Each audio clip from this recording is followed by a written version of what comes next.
Good evening, everyone. We are coming at you live from the Liminal Pines. I am Alan. I'm the host of this channel. I am also the creator of this channel. Do you know what I really like to do? I really like to draw, but from time to time, I think that, you know what? I really just cannot draw well. So, what's the way that we remedy that? We do studies of artists that we are inspired by. So that's what we're going to be doing here today. I find that I typically struggle a lot with doing portraits, and I have a very specific idea of the kind of style that I want to have, but I do not have the ability to realize that in the current state that I'm in. So, for the time being, I am taking a little, not a pause, just a little bit of time to stop and take the artists that I'm inspired by and do some studies from them. So that hopefully I can develop a unique style that is up to my own standards. It's my cat back there. I don't know if you can see him. So here's how this stream is going to work. First and foremost, we are going to, well, of course, we're going to have the introduction right here, but that's kind of a given. Secondly, we're going to take a little bit of time beforehand. We're just going to very quickly, in a Google Doc, we are going to write up a little outline for the next sketchbook tour video, and I will tell you more about my plans for that sketchbook tour once we hop into that. After that, we will take a little peek at the current sketchbook, because I don't remember if I've shown this off since the last stream, because I took a week off, and we're going to be doing streams every other week from here on out, just because I'm starting to experience a little bit of burnout, and I don't want to push myself to the point of exhaustion so I don't want to hate what I do. Not that I would ever hate doing this, but I want to retain some of that energy, and I'm pretty good at understanding, my body, and when I'm starting to hit my limits, and I've been nearing my limit here recently, so we're pulling back a little bit, taking some time to reflect, so that in the future we can keep doing the things that we do. But anyways, after that little tour of the current sketchbook, we are going to hop into the world of digital art. We're going to hop into my drawing program, Krita, and we are going to pull up a reference from Kim Jung Gi, and we are going to do a quick master copy / study. And then after that, we are going to take all of the things that we learned, and we are going to try to apply them to another reference and do an original portrait. So that is what we are going to be doing today. In other words, I'll go ahead and get, I guess not in other words, consequently, as a result, we're gonna pull up the Google Doc here, and we're gonna do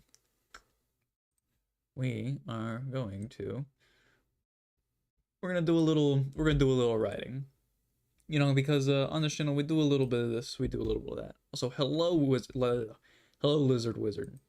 It's good to see you in here. I want to keep things, this is an art channel, right? But it's a creative outlet channel as well. This is my own little project, so I want to share sort of the processes that I go through whenever I'm like making things, and I want to show that, especially like here recently on YouTube, there has been such a focus on niches. It's like, oh, you have to be in a specific niche because it's all about getting viewers and getting views and subscribers, so on and so forth. But I think that really, like, it puts you into this sort of creative box where once you kind of throw stuff at a wall and whatever sticks, you just keep on doing that for forever. And that is like my biggest fear. And so for this channel, I really do want to show off within the confines of a theme, this being like media, right? Like writing and creation. I want this to sort of show off all of those things, and more importantly, how those things are allowed to coexist, and they should coexist because you cannot be putting yourself in a box creatively. You can branch out and you can do other things, and those things can lead to growth in other areas. So, Zev Edits, hello. I know your real name, by the way. I'm not gonna dox you on here, though. I'm not gonna dox you on here. So, sketchbook tour. So, I think, especially for shorter videos or shorter things, it is probably best to. I'll put that 12 point. I think it's best. No, I don't. Yeah, whatever. I think it's best to sort of work in threes, because three is a nice number and it feels well rounded. One is not enough. Two just feels like you're being cheated, and three is just feels good. Also, religion, trinities, trifectas. uh, Even though it's on our channel, I enjoy some of the other things you have to like analysis and stuff. Thank you. Look out for more of that. Once this sketchbook tour is done, I know I keep on saying it. There's the last Guardian video that is in the works. I like the purpose of doing these like shorter, more like contained videos, or that's what I'm trying to do at the very least, is to sort of like spark that motivation, to sort of get that momentum going so I can work on that larger, like 20 to 30 minute video. So that's what we're doing here. So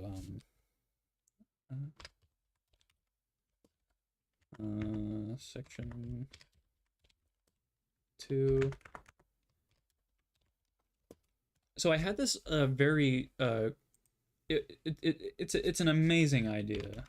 I guess we'll probably do an intro. I had an amazing idea. I am kind of sick and tired. Oh my gosh. I am kind of sick and tired of doing the sort of the linear sketchbook tour. Mainly because like I've noticed that like whenever I'm doing them, I'm not putting forth sort of my opinions as plainly and efficiently as I want to, and they don't feel cohesive, and they're not the most fun to record. So I thought that, you know what I should do instead? I'm going to try my hand at doing a non-linear sketchbook tour, and by that I mean I'm going to group the sketchbook into 3 sections or 3 themes of things that, because I draw a lot of the same things in a single sketchbook, and I set out with that when I write down my goals at the beginning of the sketchbook.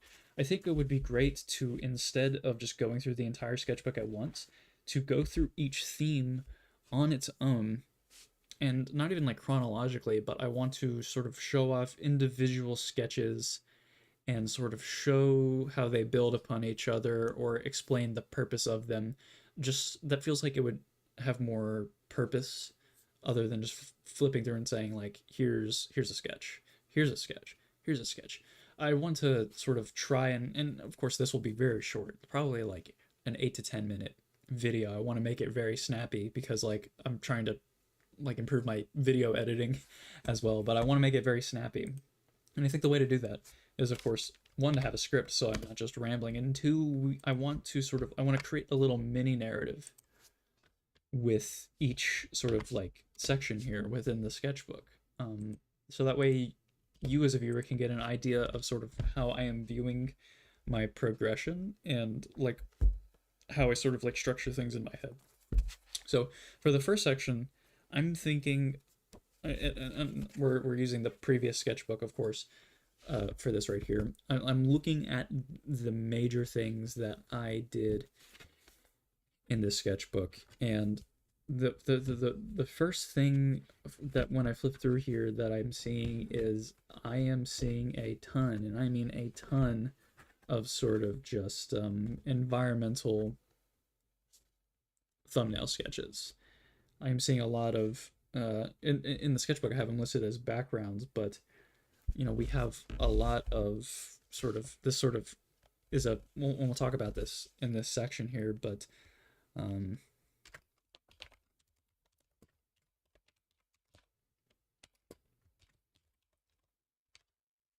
and this right here is going to talk about things like I'm thinking we'll sort of we can break the threes down into the threes, but it's not imperative that we do so. But I'm thinking, what the heck? I don't know. I don't know how to do this. Where is the? Oh my gosh! You can tell that I don't use parentheses all that much. And of course, I have a stupid RGB keyboard, so I don't. It should be up. No, it's right there. Of course. So when we don't need to stick to like 333, but I mean that's kind of at least two for the subsections, because again we just want to touch on them, but we don't want to do a lot. So we want to talk about things like, I think the biggest thing that we want to talk about here is sort of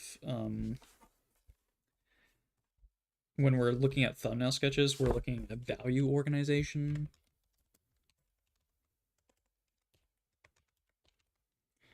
Things we're looking at value organization, so where are your lights and darks. That also like comes into sort of ideas of like negative space, shapes and silhouettes. And third, we're going to talk about composition. I think those are three things that sort of like build on each other, because values inform your negative space, because your negative space is going to be your white or whatever your lightest value is, which is going to inform your overall composition, right? So those are the things I want to talk about for that. Secondly, when I'm looking through here, I am seeing, of course, we have we have expressions. We're drawing people. We're drawing a whole lot of people. A lot more than I thought. Honestly, like when I was doing the sketchbook, I was like, oh, maybe I'm not doing a ton, but now that I'm looking back at it, I drew a lot of people, which is good. The more people you can draw, the better. So we're gonna look facial expressions. So we're looking at things like my cat is messing around with stuff. Can you see him in there? Can you see him over there? I don't know if I can see it in the camera.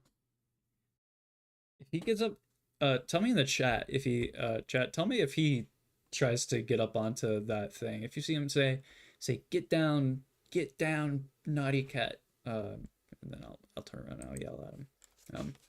So facial expressions, where you're looking at things like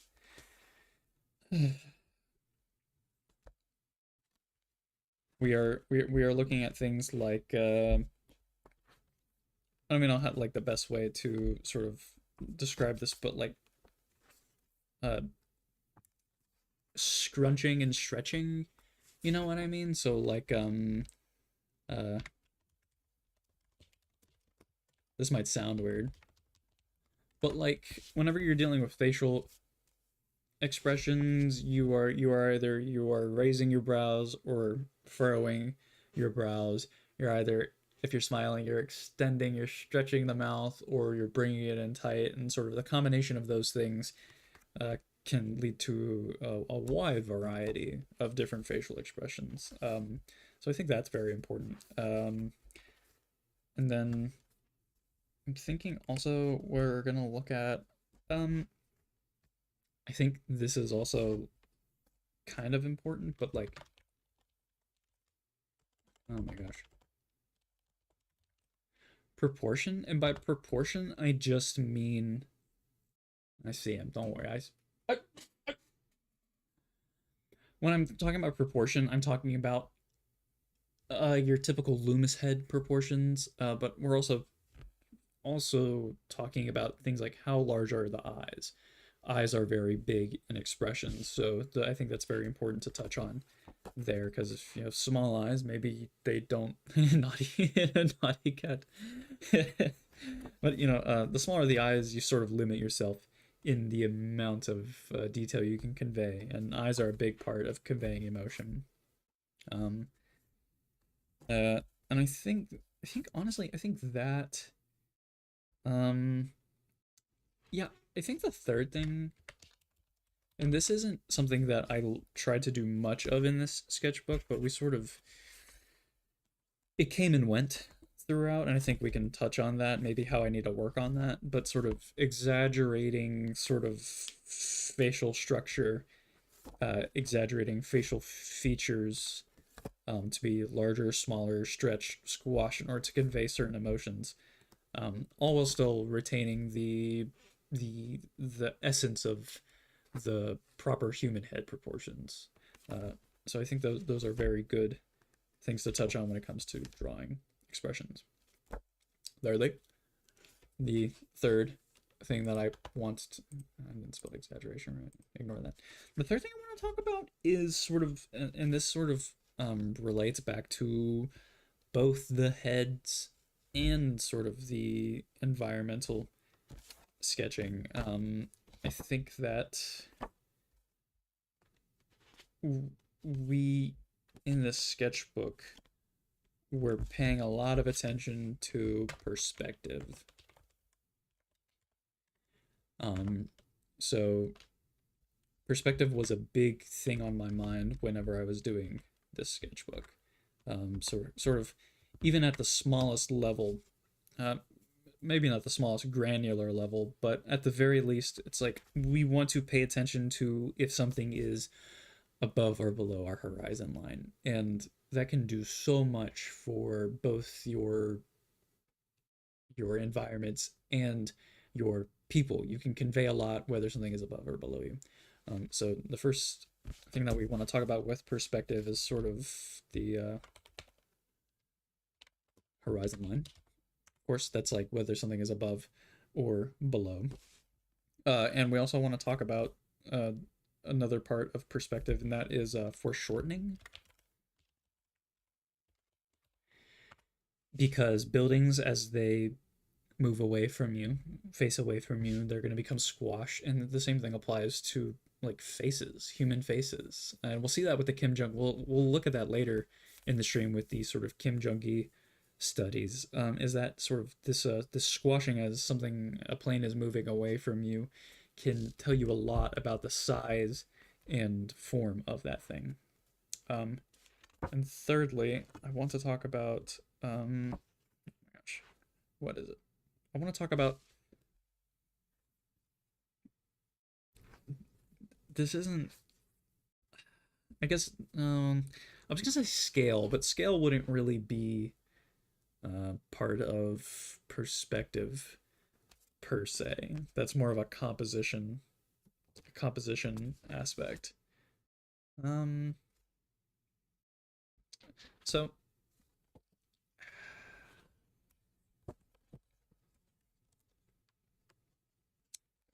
I did, so in this sketchbook I did try and like uh do like 4 point and 3 point perspective, all to varying degrees of success, sort of just like trying them out. So I think that I do want to highlight sort of the whenever I did want to talk about sort of 3 and 4 point, especially when it comes to that final sketch in the sketchbook. There is a use of 4 point, sort of a top down 4 point perspective. And of course, this is going to be a longer script. I mean, this is pretty much all I really want to, and I will break it down. I will break it down more because, of course, when we're talking about sort of value organization, we'll talk about sort of how like I use hatching in order to create midtones, in order to inform like direction of form. Um, for things like composition, we'll talk about scale. For these things with the facial expressions, we can sort of like talk about like artists that I'm inspired by and who I'm trying to emulate. And with the perspective, this sort of covers the past two, and it's this is all very technical speaking. So that's kind of how I want to structure this tour, and the it's going to be one of those, it's going to be like a talking head sort of video where I'm going to kind of like the most recent pen video that I put out, the fountain pen video, but you know, you'll have me at the desk here and I will have sort of my microphone and my sketchbook, and I'm going to be reading off a script, and then we're going to have B-roll going alongside of it. Mainly because like that's a good structure to sort of get into, and it makes creation of videos easier on my part, but it also makes it less daunting. And I'm hoping to establish a good foundation for like creating sort of like a good structured video, so I can play around with that in the future and sort of like give create better videos, really. So yeah, this is the sketchbook tour. So if you see this uh, this pop up in the next sketchbook tour video, the origin was here, the genesis was here. All right. So with that out of the way, we're gonna do the old extendo.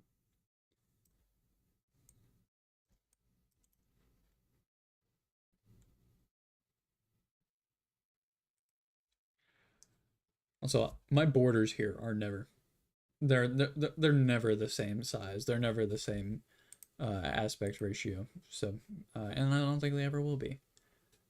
Wow, we're seeing behind the scenes. Yeah, this is if there was a Patreon, this would be the Patreon content. We'll just say that. If there was a members, if I had access to channel memberships, this would be in the channel memberships section. Um Also, we are nearing the point. I think I only need like 1,000 more watch hours, which sounds like a lot, and it is kind of a lot, but we're at 2,000 right now, where I will have access to channel memberships for my channel. And I don't know if there's a way to put the channel memberships behind like a $0 paywall. Um, I'm gonna be real with you all here. Making money sounds really cool, but it's not my main motivating factor for doing this YouTube thing.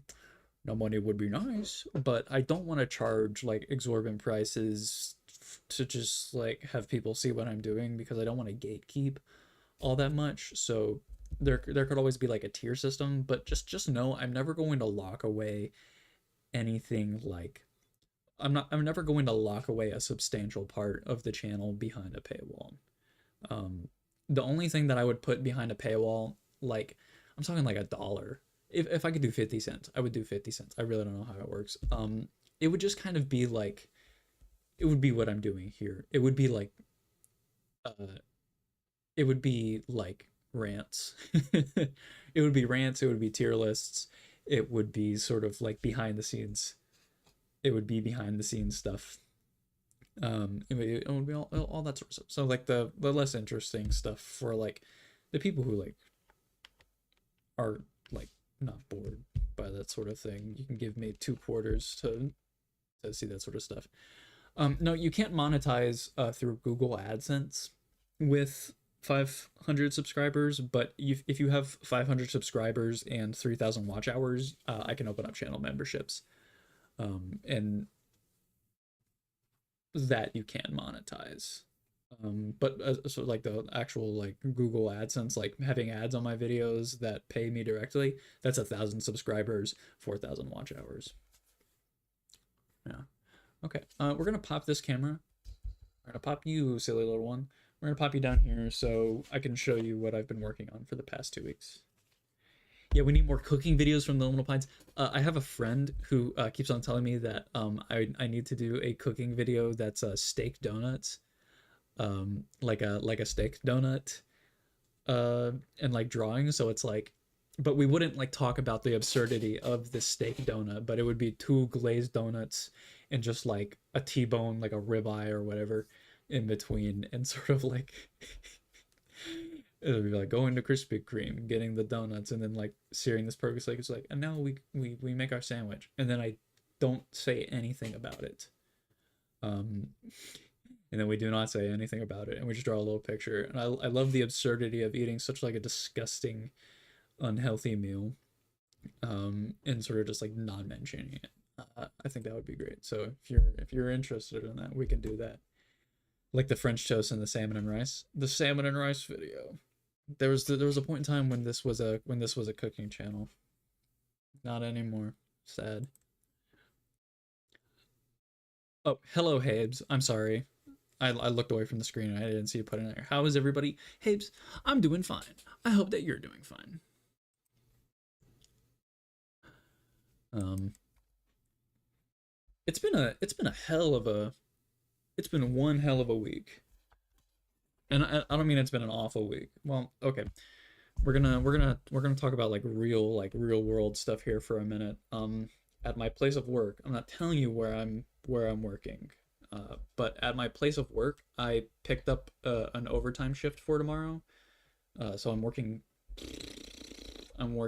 a beautiful, crisp 6 days in a row, and this is my fourth day, and I am very tired today. But the promise of a little extra cash dough, Mr. Money is rubbing his hands together, and and jumping for joy at the promise of a couple extra dollar bills. Um, but with that being said, I'm very sleepy. I'm exhausted, I guess is the best way to put it. I'm just rather exhausted, but not exhausted enough to not stream because I promised that I would do this every other week. And I felt like streaming today. I really did because, you know, I've missed you guys and I missed yapping about the things. And I feel like taking the week break in between is sort of gear me up to sort of to be better. Nah, don't be sorry. Don't be sorry. I did this to myself. Um, but I feel good. With the little 1 week break. I feel like I have more to talk about now because like I feel like a lot has happened. Ooh. One thing that has happened. I saw Weapons in theaters last week. This is a new horror movie out, and you know what? I enjoyed it. I enjoyed it quite a bit. I thought it was very fun. I thought it had a fun structure. I thought the characters were all fairly delightful. The one thing that I just didn't care about for the Weapons is that it just you're gonna call me a baby for this, but it had jump scares in it, and not that I'm like afraid of jump scares. I'm not afraid. I get startled by jump scares, obviously, and it's not that I don't like being startled sometimes, but it feels so cheap. And I get it's a genre thing. I really do. I get it's a genre thing. Doesn't mean I have to like it. The new sketchbook. This is the tiny itty bitty whittle thing. So of course, as of with every sketchbook, we have goals for the sketchbook. So my goals for this sketchbook are more plein air. So that's sort of going outside, urban sketching, I guess is another way that you can put it. So actually going out and drawing things from observation or just drawing objects around my place, not from photos. That's the goal, is to draw stuff not from photographs. So to sort of just be in the moment and be that artist with the easel looking at the landscape. I want to focus more on like forms and volumes, and sort of explore different ways that I could do the like I can just how to draw better, man. I don't know like a better way to like put it. Just how do I draw better? So forms and volumes is sort of like doubles down onto shape design. So sort of like pointy shapes versus round shapes versus square shapes. So what do they mean? How do they work with silhouettes? How do they work inside of figures? How does it work for shadows? Stuff like that. So like sort of like breaking down how shapes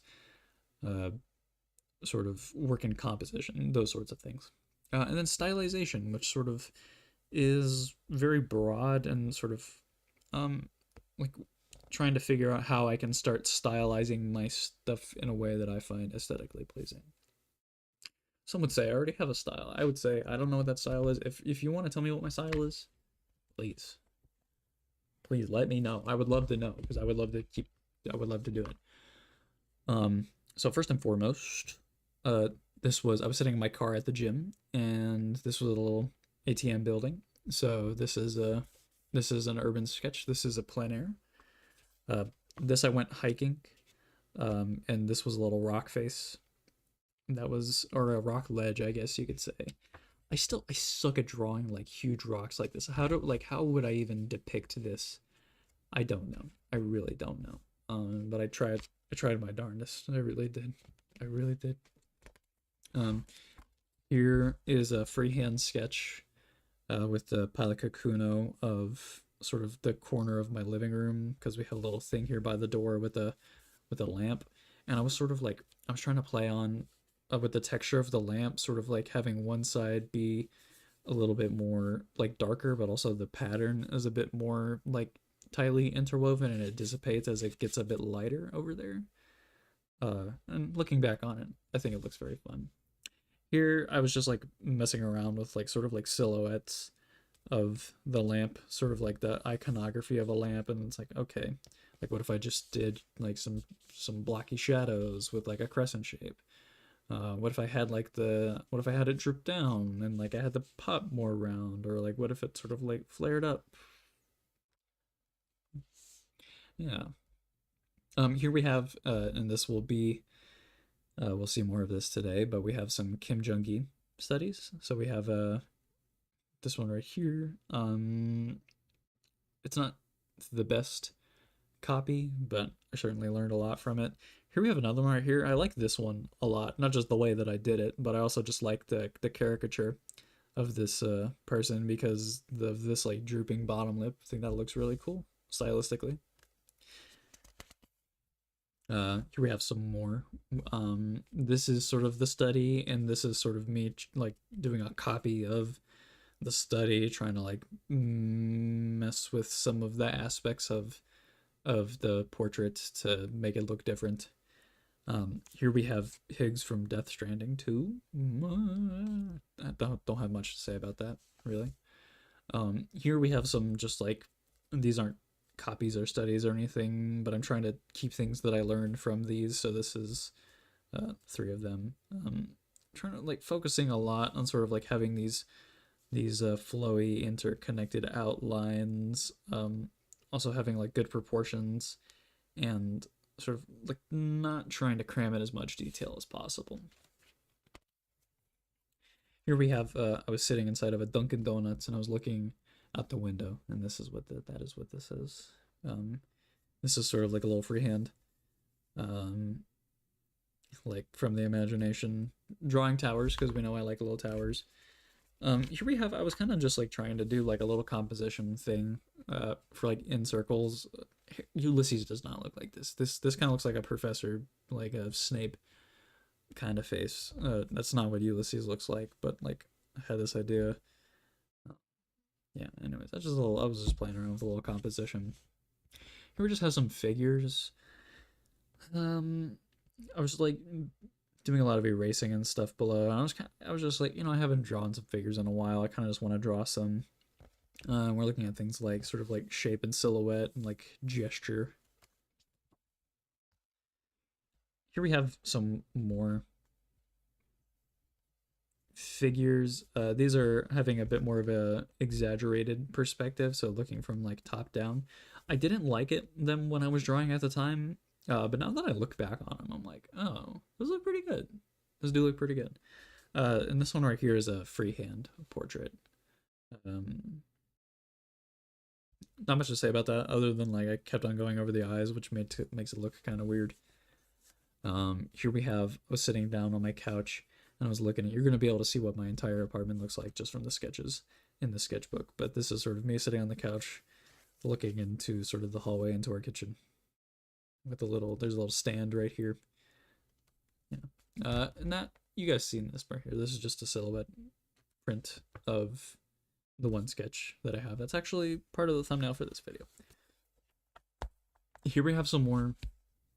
This is me sort of like shotgunning a bunch of Kim Jung Gi portraits, freehand, and as you can tell, their proportions are so whack and it all looks so wonky. and it doesn't look good. And I got so frustrated that I said, "Oh, I can't draw on the side over here." So you can tell that I wasn't having the best day on this particular day. Did I have more brainstorms for in circles? I remember you said in the last stream you had some during the week. Oh my gosh, yeah. Um,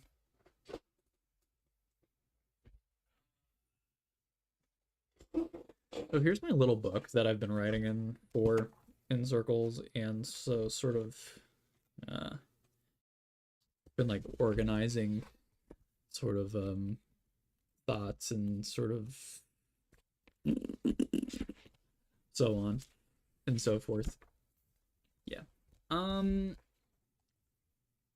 I did make some breakthroughs in the characterization for some characters over the past 2 weeks. I'm really like trying to hone in on sort of this Ulysses Melville dichotomy that I got going, and sort of I want it to be philosophically sound.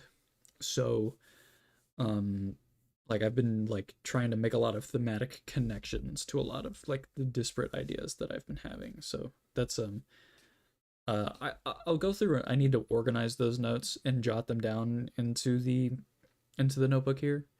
Yeah, there is a book. There's a this is the In Circles Bible. It hasn't been updated in a minute though, so it only goes to probably like this page right here, which is I don't know, it's like a decent amount. A lot of this stuff has been in the notes app on my phone, but yeah, I like I haven't been writing in this thing as much as I want to because like the wrist pain, and like I found that like handwriting sort of like flares it up more, so like I haven't been writing in it as much as I want to. But yeah, sort of the ideas and the brainstorming and all of it happens in here.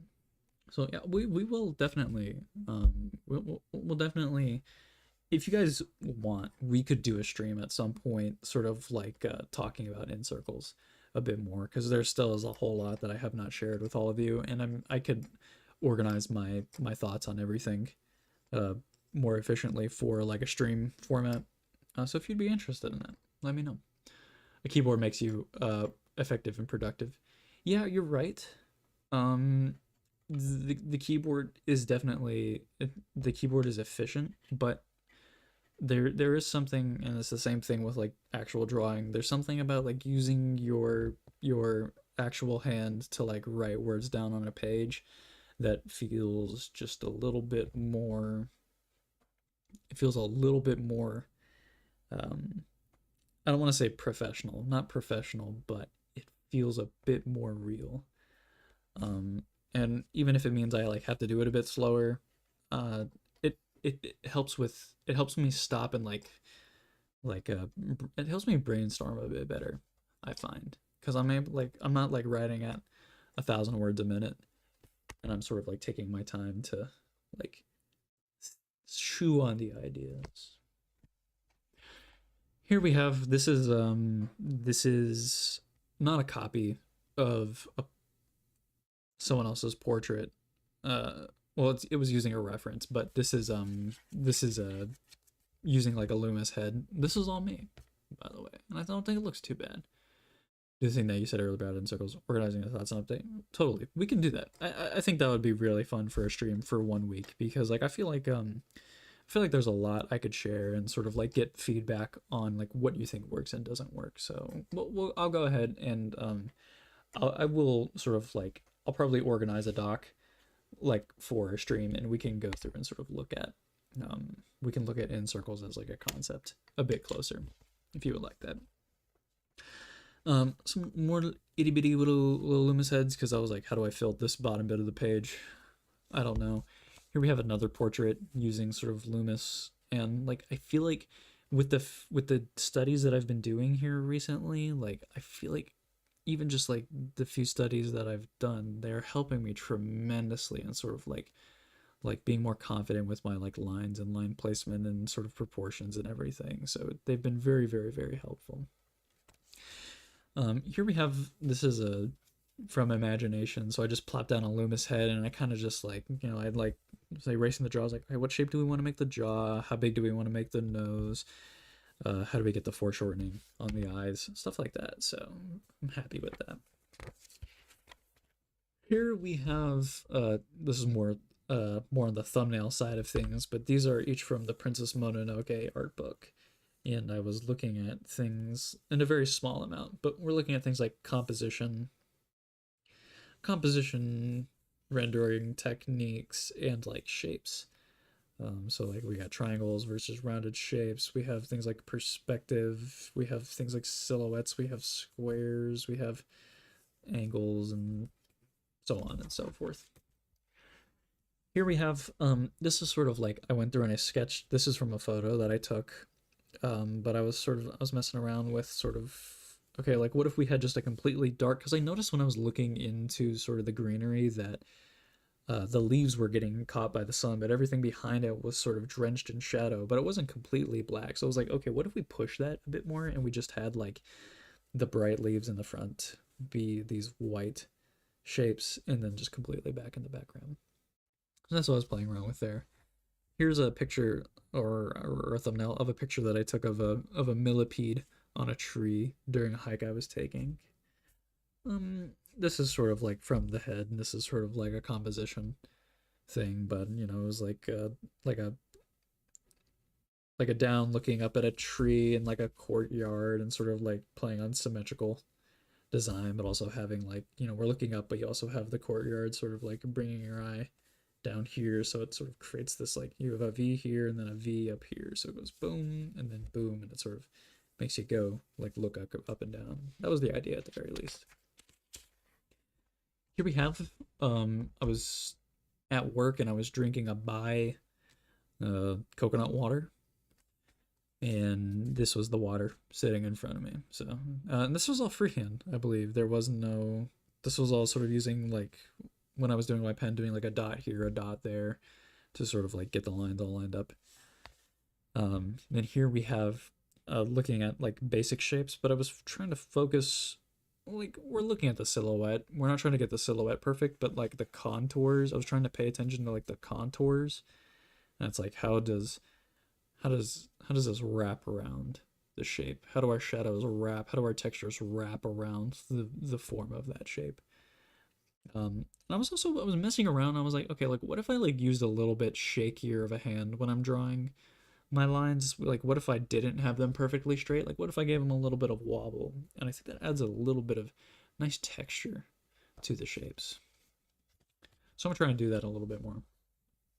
Here we have, I was sitting inside of a restaurant looking out the window, and this isn't the exact perspective that I saw. I saw all of these things in front of me, but I was like, okay, what if I took the things I was seeing in front of me, and what if I put them in like a 3-point perspective? So I was like, okay, like our horizon line is down here. Like, what if like this like sign up here, it extended up far, and it's like, because when you're looking at things from far away, perspective wise, things flatten out. You don't see like the very bottom of things, even if they're very far away and like way above you. But like whenever I was like, okay, like I want to like imagine if I was closer so I could see the bottom of this right here. So I wanted like that, like things like scale.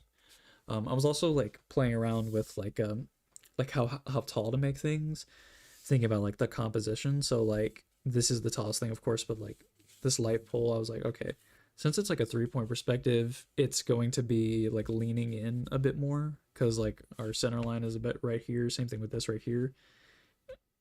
Wanted that to like go upwards, and then the buildings behind it. I was like, we want to put them. We don't want them to be completely flat. I was like, okay, I want to exaggerate the perspective of them a little bit more. So like, there's not really a lot of like horizontal lines here. And that was the goal with this. You love your Saturday stream. Thank you, Elshino. Elshino, you were so kind to me. You were so very, very, very kind to me. I love it when you join the streams. I love it when you talk in the streams. So that's very, very kind. Thank you. And this is a rock that was sitting in the grass outside the window as well. And here is what I did today. This is another Kim Jung Gi portrait study.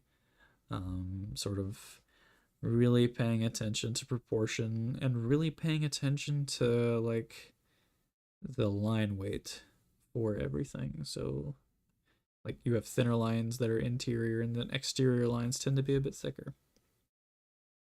So yeah, I think I did a really good job with that study right there. And that's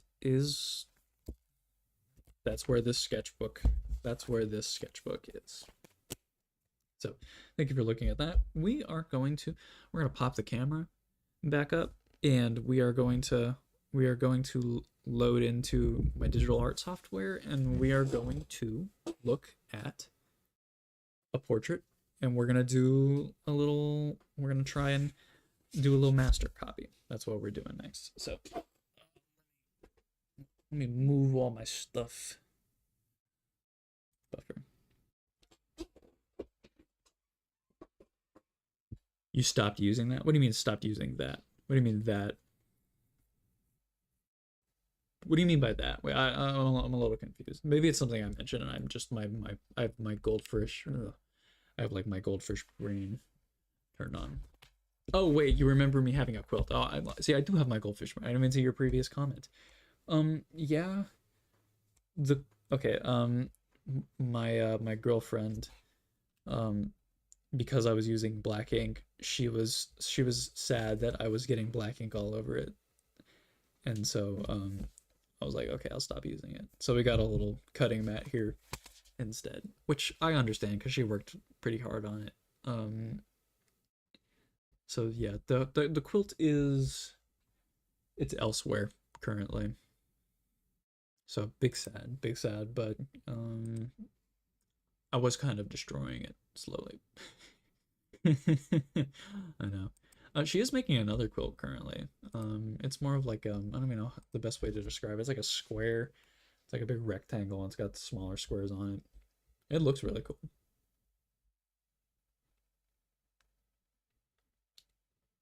Okay.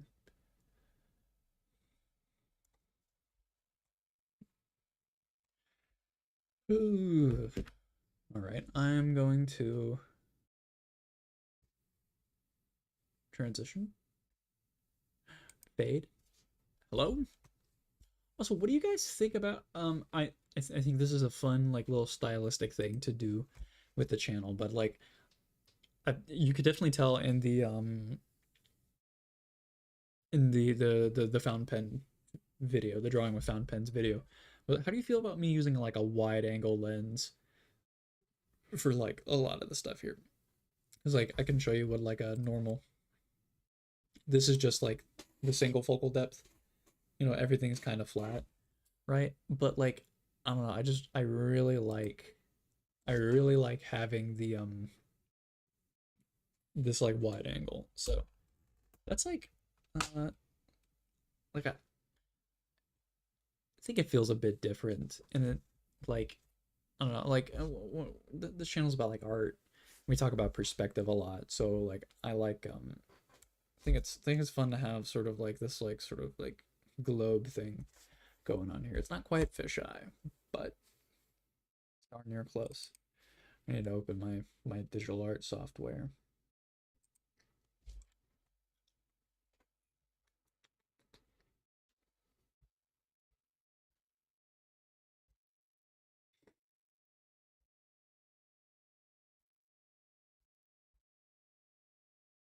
Boom.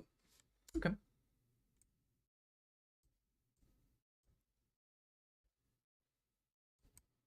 Got that pulled up there. So I'm gonna turn this application capture. So hopefully this will work. Okay, yeah. You can see it there. I don't know why you're able to see all of that up there. That's kind of odd. I'm gonna shrink it a little bit. How's that look? Look good. Uh, would you consider manga a good reference to study perspective? It depends. It honestly depends on the author. Okay, I see what's going on here. It really depends on the author that you're studying, because there are some mangaka that are like masters of perspective. I would point you. Here we talk about him a lot, but Takehiko Inoue, writer and artist of Vagabond. I would definitely, I would definitely consider him. Um,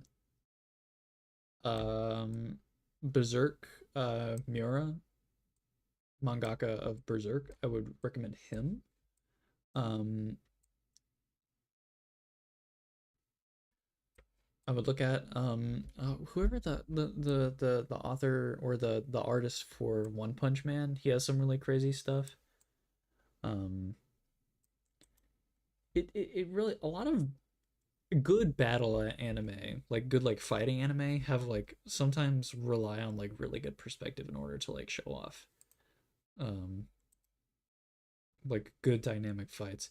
So maybe also just like find your favorite like sort of like shonen anime um or shonen manga and go based off of that as well, because I think those can be very good, useful for like sort of like figuring out like perspective used like with like good intent. Is that centered to the screen? It's not really centered to the screen. I pop that up.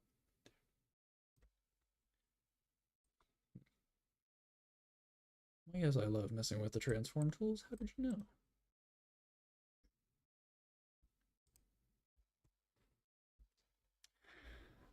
Okay. Um, here's the sitch. I need to go downstairs and I need to drink some water. I know where I need to get some water. So I'm gonna pop up the supplemental thing that I did yesterday. Um, while y'all wait. So just just some talking about like why I did this right here, but this is last night I went through and I sort of like did a miniature little study of uh this portrait by Kim Jung Gi, and I did it as a like a study. So like I'm not trying to like do a master copy, but I was trying to do observation, note taking, and then a little bit here on proportion. So these are things that I'm going to be looking for a lot in during today's study. So I'll let you observe that. If you have any questions about sort of like what I mean, because like I know like my some things can be a little vague. So if you have any questions on anything right here, I'm gonna go get some water real quick. I'll get back and then I'll do some explaining. And if you don't have any questions, I'll still talk a little bit about it. So I'll be right back.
Okay, I'm back.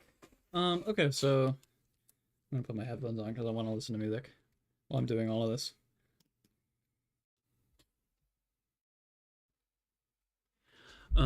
So what we got here is sort of a little study I did last night again. Some things that I noticed here, and we have to take into consideration the perspective that's being used with this portrait. So it's a bottom up portrait, but it's also a three-quarters portrait. So there's going to be a bit of foreshortening on the top half of the face mostly. So we have to keep that into consideration. Though it's not, though there's not a ton of foreshortening happening here. We just have to consider it a little bit. But that being said, we can notice here definitely that with this portrait specifically, the nose and the mouth are relatively small when compared with the rest of the head. And of course you have those like really like large eyes. They're not comically large, but they are a bit bigger than like maybe what we would normally consider for sort of a for like a regular person. It's not crazy. It's not crazy big, but it's just a little bit bigger. And we sort of have a, at least with this character here, there's a they have a very like a large, like a quite large forehead. Their hairline doesn't exactly go to where it technically should be, but everyone's different. Well, like one thing if you will notice is that from the nose to sort of like the bottom of the chin, it's a bit bigger than it should be, which I find very interesting. But that's just because the nose is shrunk ever so slightly. Keep in mind, there's a bit of foreshortening happen because we're looking up at this character. You know, if I look up, sort of like starts to shrink a little, right? But other things I noticed other than like proportion is we are looking at things like okay, like a round edge versus a sharp edge. We are looking at the um, sort of the placements of the facial features, obviously. Um, we have like, okay, where does he decide to do an outline? Because he could outline the entirety of the lips of this character, but he doesn't. So why is that? He only does like the outer outline, but also like the actual mouth itself. It's like okay, maybe those are areas where it's a hard edge or it's darker. Um, we have to look at things like that. We also have to look at like shapes that he uses for like the eyes. Uh, Sharp angled eyes. They're typically like not very detailed. They use larger black shapes, lots of lines to convey the folds of the eyelids. Um, but also he, while using a few amount of lines, he has an incredible use of line weight for his portraits. So thicker lines are generally reserved for outlines or important facial features, and we have thinner lines that are supplementary to all of that.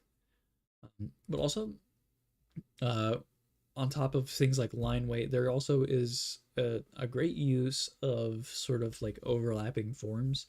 So if you can see specifically with this portrait here, you have the eyeball behind, or the eye socket behind the nose being covered up slightly. That's a good indication of sort of form, like what forms overlap others. Same thing with the mouth. You can see a bit of the cheek and the cheekbone popping behind that mouth. That also informs us.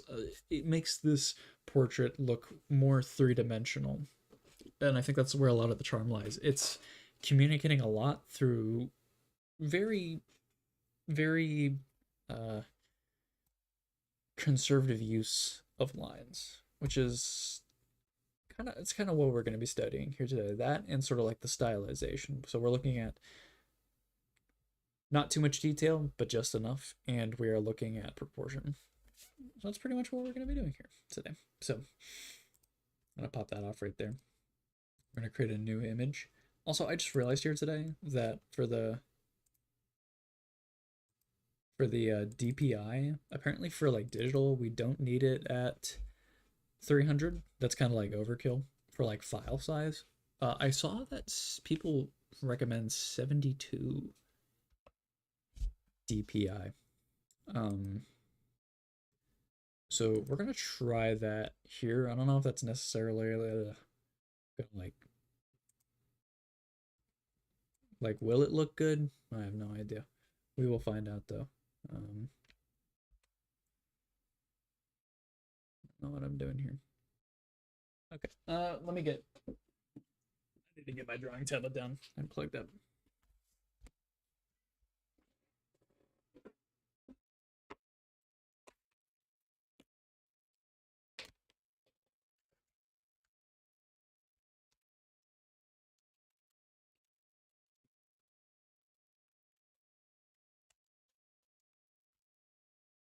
Yippee! Let me make sure that my driver is on. It is. It is indeed on. Yeah, it's good. Just don't print a 72. Yeah, that's what I was reading. DPI is, I mean, it makes sense. Dots per inch. That sounds like a printing term, but yeah, DPI is going to be used pretty much exclusively for printing. But when it's digital, it's like you don't have to print. It's kind of like the resolution of my canvas here is 1920 by 1920. That's it's not 1080p because 1080p isn't real, and it's not like 2K because it's a square, but it's high enough resolution for digital. So when I save this later and put it in the Discord, then it should show up nicely. Delicious. What else was I gonna do here? Oh, yeah, I need to gather the reference momentarily. Make sure you guys can see everything. So for the references, I have some picked out here.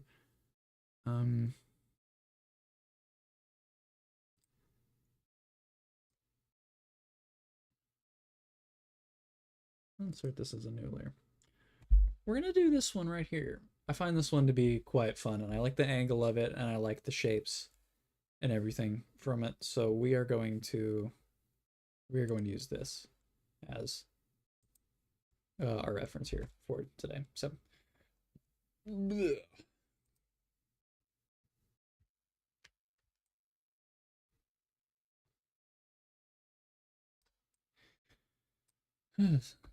can I move it over here? Yes, because it's not a reference image, but that's okay because I don't necessarily need. Yeah, looks funny. Okay. We'll put the opacity down just a hair. And we're gonna choose our pencil that we're going to use here. And I think I need to create a new paint layer. Obviously, we need to be doing this on a different layer. I'm thinking, I don't know if you can see, I don't know if you guys can see my cat from this image here. He looks so cute. He looks so cute over there. Look how cute he is. My cat is so cute. He's so adorable. We're gonna try and find out a good sketching. I think that's perfect. I'll probably increase the size to 20. I need to stop doing stuff with the pen in my hand.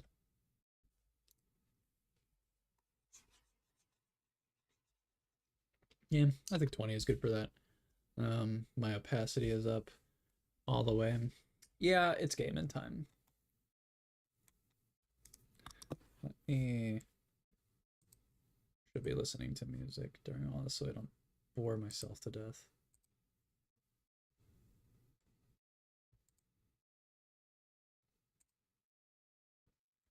My current choice of music is the Now Now album by Gorillaz. A fantastic album, might I add. Okay. So let's go ahead and get started here. So First thing I'm seeing here is we're gonna still be Loomis adjacent, right? So we are gonna start with a little bit of a ball.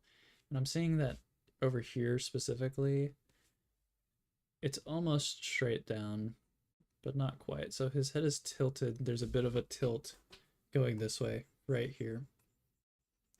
That's his brow line. And then you can see there's a bit of a tilt.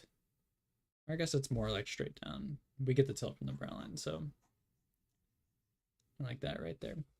And of course, it's gonna be a bit of like perspective warp down there with the chin. But we're not going to get too far to the chin right now. We need to figure out the placement of everything else. So if we're looking at the brows to the nose to the chin, I'm seeing a bigger gap.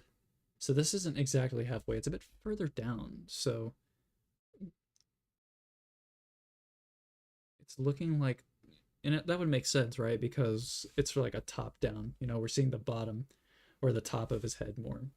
So we're going to be seeing less of his chin here. We also have like things like the side plane of the face, which will probably we're gonna sketch out like, because he has a very like square face, so we're gonna sort of try and get that going down right there. Side plane of the head.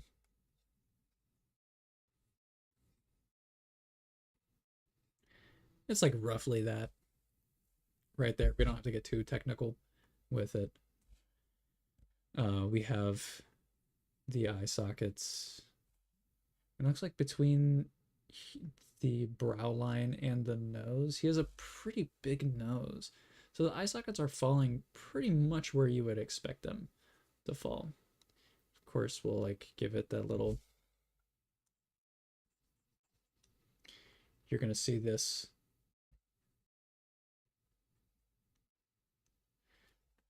with faces because there's a bit of an indentation because of where the eye sockets are, but like I guess it would be down a little bit more like that. But we got sort of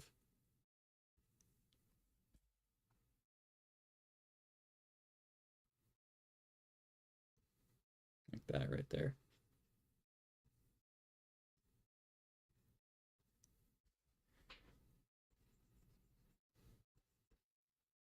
It's probably gonna squash a little bit too because of the, you know, there's gonna be a bit of this going on.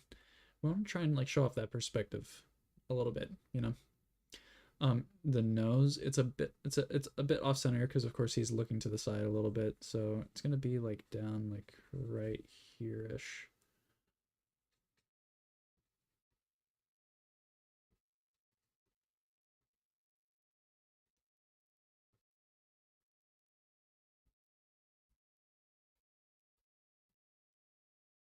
Noticing that his eyes are a bit, they're placed a bit further apart than what I would normally want to place them at. So they're actually going to be a bit further out on the side at the very least. And of course we have like his mouth.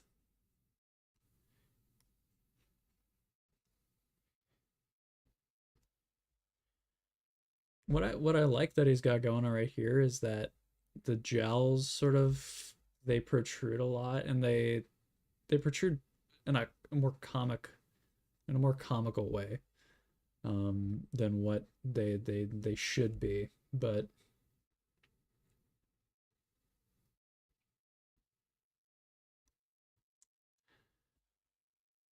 sort of.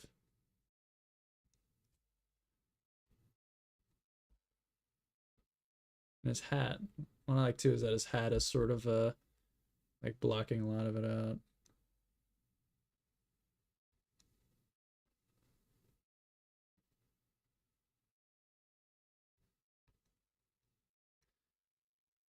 Got there.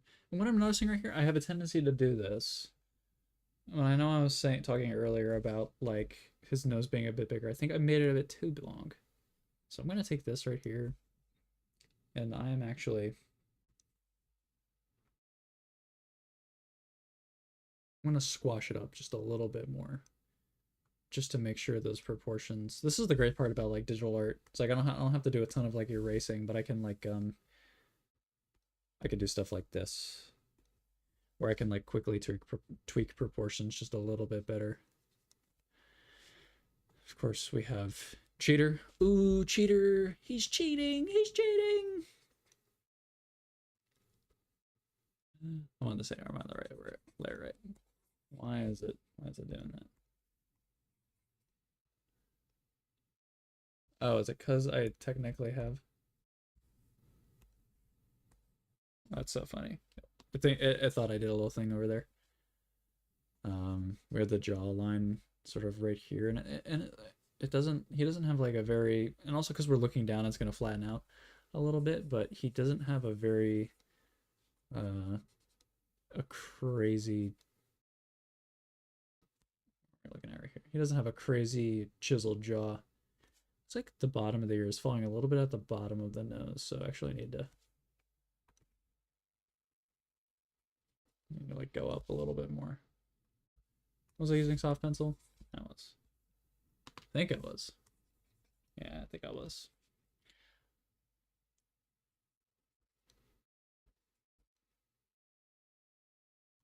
I love this like little like round ear thing that he's got going on here. That's so fun.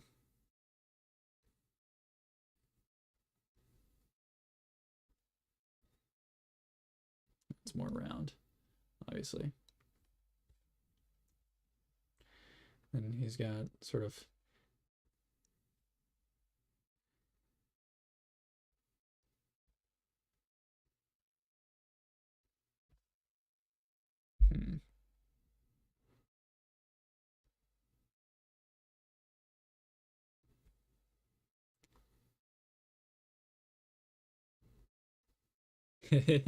he looks very funny.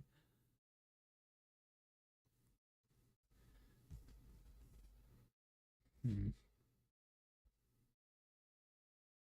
I think I could go through and I could, if I could get the inside of this right here, it should actually be a bit more exaggerated, like sort of like the side of his face right here. He's really playing off of sort of like having this sort of like shape for the guy's like gel, you know, because it goes whoop, whoop, like that right there. Um, as far as like the eyes go, we're gonna get our eraser back out. I'm not too happy about the eye placement right there. That one isn't too bad, but I'm thinking like the corner of his eye is definitely like falling like more like right here. I'm gonna zoom in just a little bit more.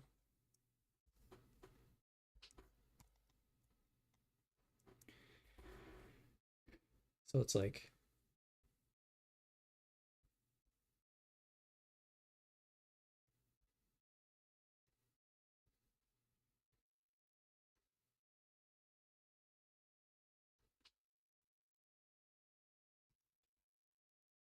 this eye over here.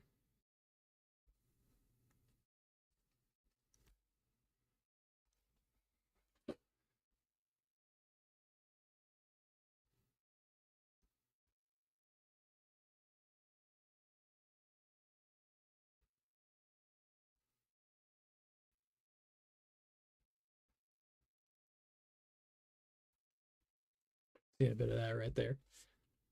He's got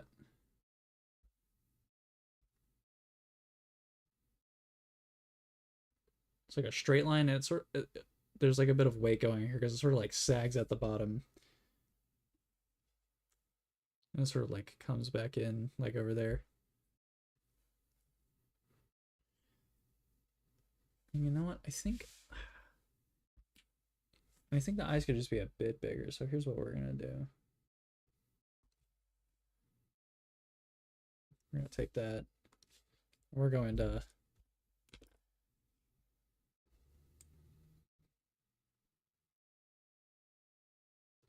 just a little bit more. Just for that eye.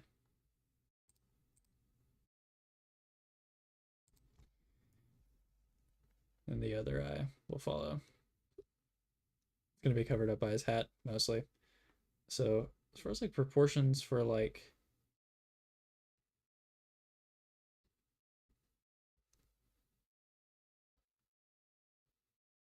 that goes right there. And I think a lot of like his face is being like framed by his hat, and his hat is sort of it's like the side of it is like falling right there, and then it sort of like comes over here, and it's following like that trajectory a little bit out, and then it's coming in.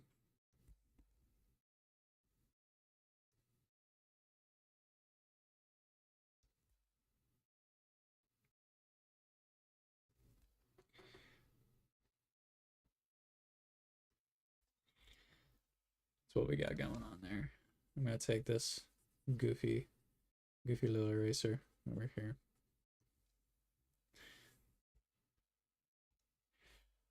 Uh oh, do you think that drawing with brush? I mean, so obviously to each their own, right? And like honestly, I mean, I have a few of the Sakura brush pens. Like I got this one right here. I think that there. I mean, I think there's nothing wrong drawing with brush pens. Honestly, I like drawing with brush pens. I really do. It's just like I don't know. I've so bought into the brush pen ecosystem that maybe maybe I'm a little bit biased when it comes to sort of the brush pens, right? Or or like not using brush pens. I mean, honestly, like if you can like master like an actual brush pen, that'd be amazing. That'd be so amazing. I like this little skull that he's got going up here.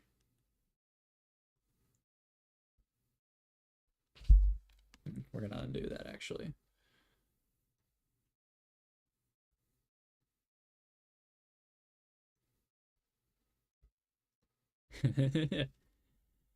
Yeah, like yeah, the Sakura brush pens are great. I like drawing with brush pens. I mean, I like drawing with like the the Fude tipped pen as well because it is like a brush. And every now and again, I will do little sketches with brush pens.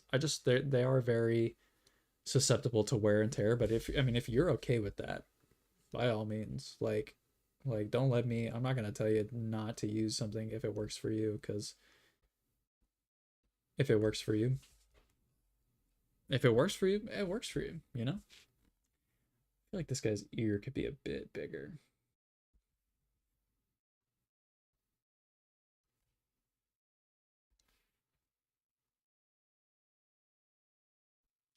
Just a little bit.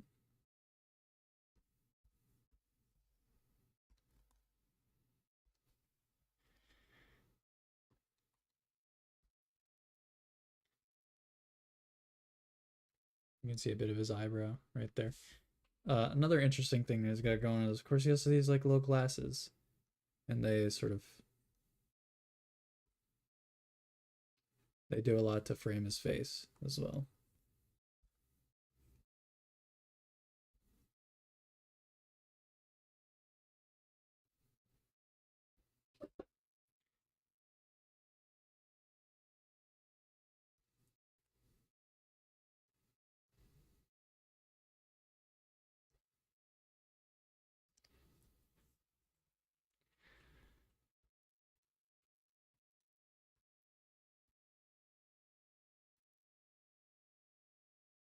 I think I need to go through and make them a bit more round.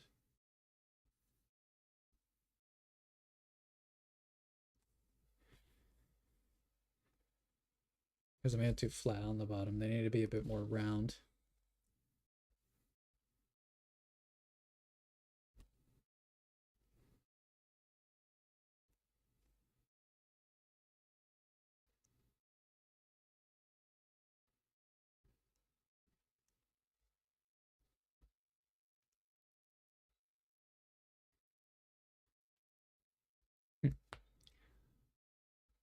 Of course, he's got like the hairs everywhere.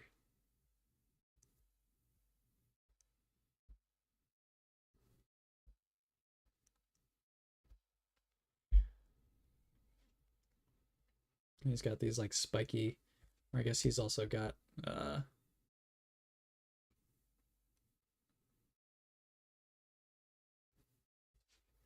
he's got those going on over there. He's got these like he's got just like simple lines for his hair. Nothing too crazy.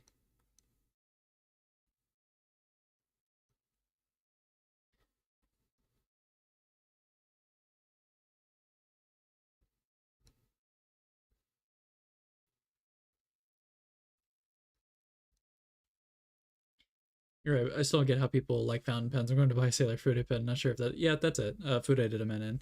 Um,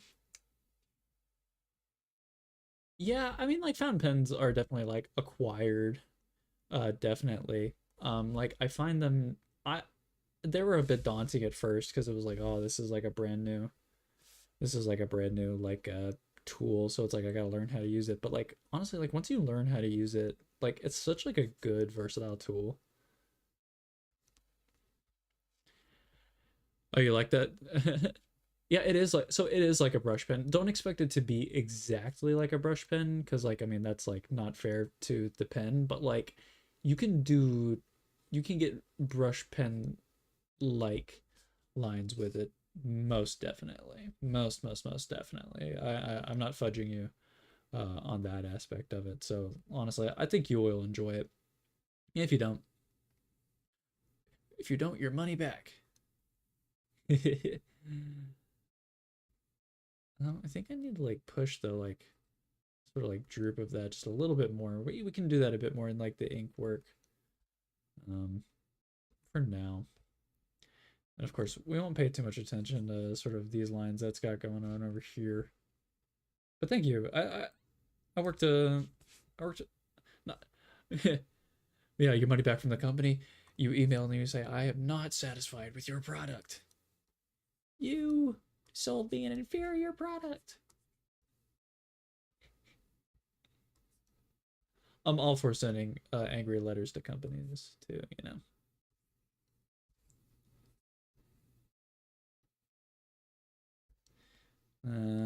I'm not gonna worry too much about sort of like the clothing because clothing is just you know.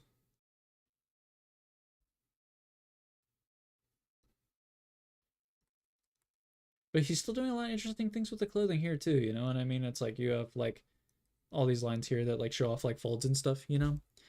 If Luminal has a beard channel, what will it be selling? It will be selling. It will be selling. What will it be selling?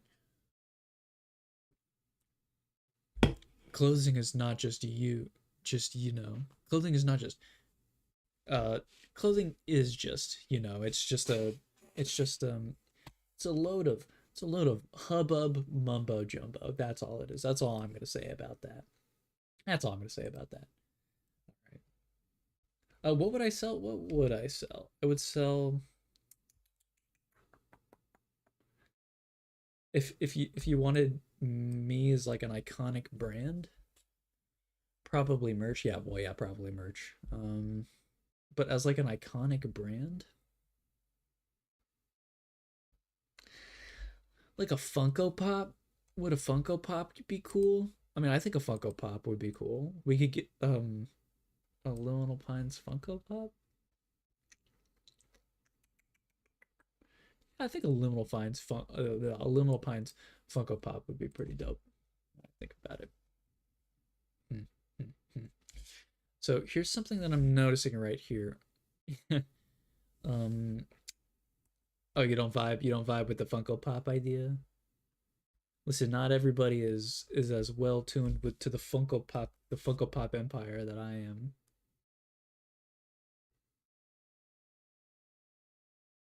Yeah. See, I'm wanting to shrink that a bit just to sort of sell that sort of like angle a bit. I had it a bit too flat there. It's fun.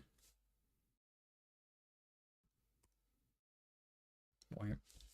No, it's cool, but like we're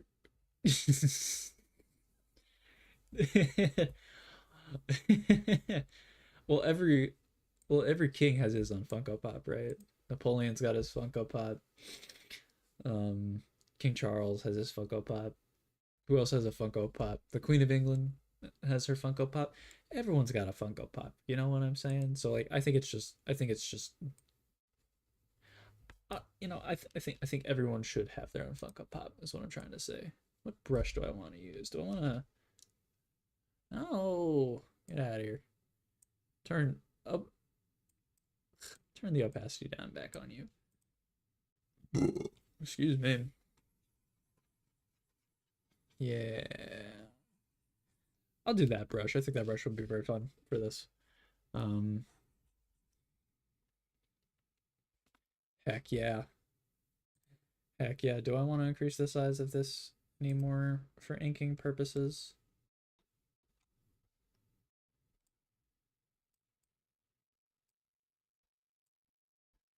No. Oh my gosh, I forgot it.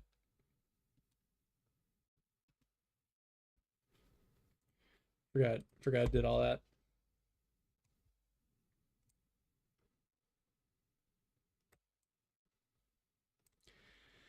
I think that would be a good size. All right, we're gonna we're gonna try and focus on line here. That's what we're gonna try and focus on. So we got like our proportions now. We're gonna try and focus on line. And so I think what I want to start with here is like the brim of this cap. So we're on the wrong layer. This isn't good. We're on the wrong layer.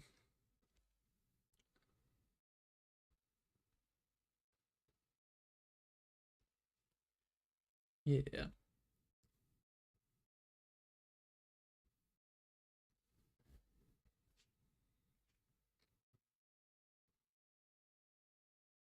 I'm trying to keep my pressure to be somewhat steady, you know? I think the next important thing that we get hit up here is like the nose. How's that? I think that's a good shape, but he's got a little bit more sort of like shadow down here. There's a bit of thickness going on there, and I don't think that that was perfect.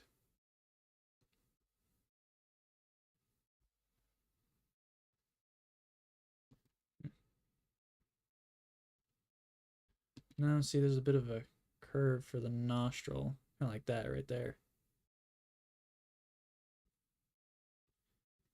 We don't want to give him a Hitler thing going on here.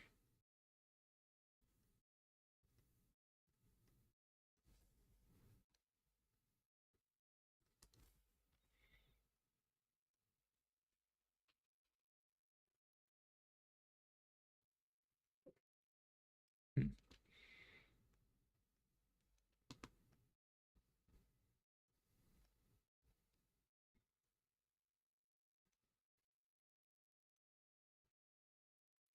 It looks like the mouth is ending a little bit more over there.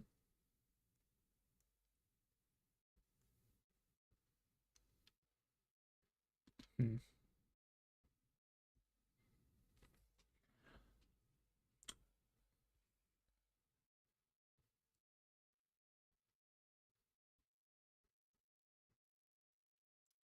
I don't see it.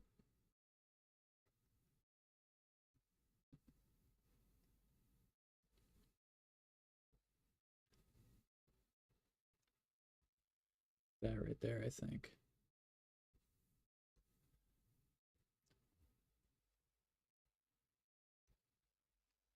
See, like even like the littlest like bit of like lineage can like make it look like someone is smiling because I upturned this too much and it sort of made him look like he was smiling. He's not. He does have like a bit of like a see that even just like the littlest like thing like that can sort of like it can dictate sort of the entire like mood of something that you're doing here. You know what I mean?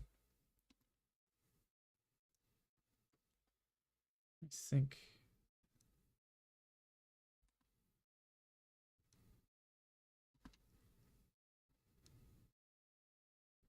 that right there.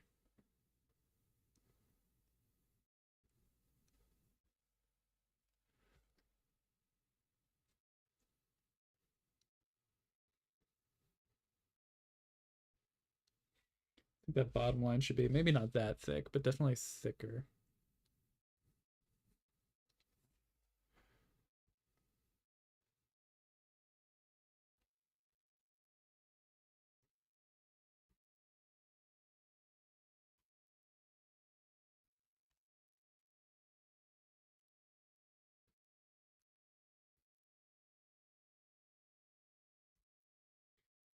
Inking's hard, man. You know what I mean? Like inking is hard. I like this little thing that he does too with like facial features. He'll like put like little lines that sort of like wrap around the form. Like that's so much fun. You know, it's like it's kind of like playful. So playful.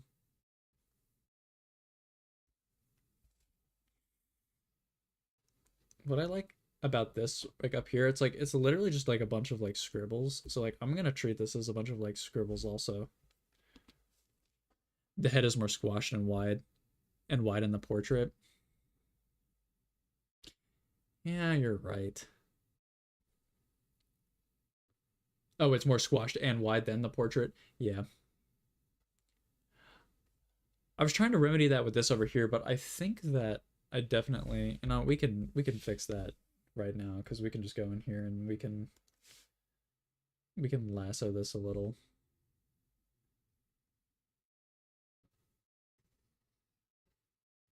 I think like right there.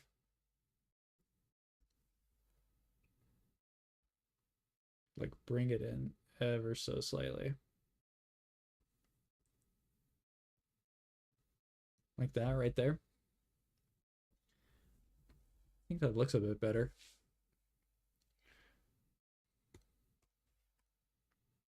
Honestly, yeah. Thank you for pointing out that. When you get stuck in it, he says you miss the small things, so don't worry, just so you know. Yeah, you're right. And that's like I definitely could have remedied that when I was doing the structural phase. I just wasn't thinking about my big shapes. I was too busy thinking about like all of these lines and stuff up here. So, I mean, definitely, definitely. It's easy to get wrapped up uh in those little things. But you know what? Comebacks. Comebacks always happen here at the Liminal Pines.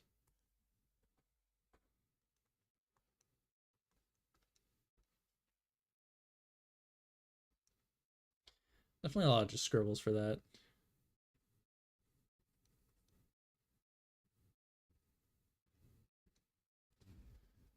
I think that line. I think the trajectory of that line is as good as we're gonna get it.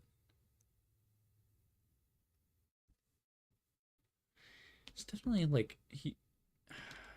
Not that right there.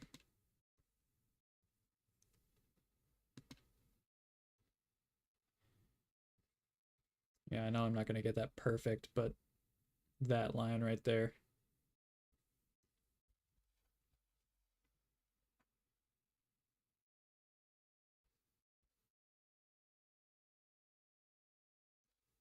Hmm, maybe not that.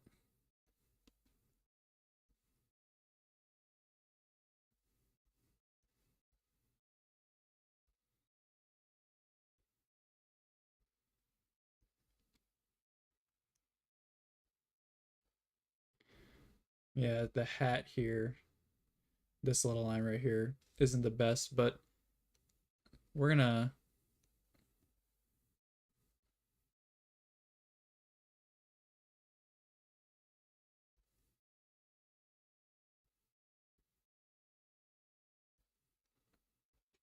I'm not gonna try and.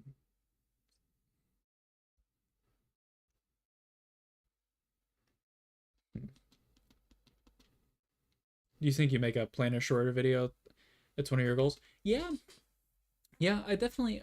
I think I'll probably make a video on it. It'll probably fall around like a similar time as sort of the I don't think the trajectory of that matches up good. I think it'll probably be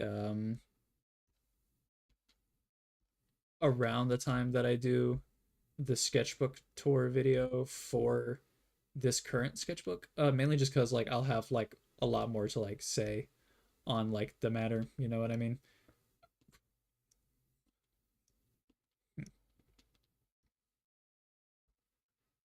But like yeah, I would definitely like to talk about the things that I like learned, you know what I mean? Because I definitely feel like I learned a lot about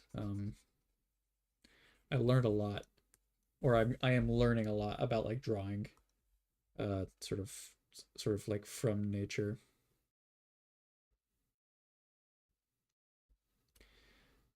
Here's the interesting thing: it goes like pretty flat, and then it immediately sort of like makes a little curve. You know what I'm saying? So it's like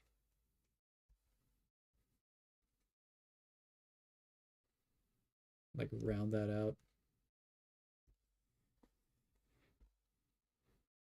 That's not a good. It's not the best line.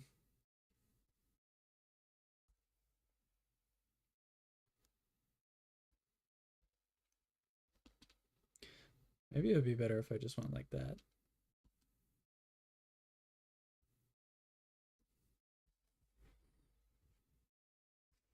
See, this is definitely like it's so because the line curves. Yeah, from what I've seen, like sometimes you go and hike and learn things from nature. I like that as well. Yeah, I do like hiking a lot. I have friends who enjoy hiking as well, so they're definitely like very supportive, or not like supportive, but like they're very. It's nice to have people that sort of want to go out and like experience the world in similar ways that you do.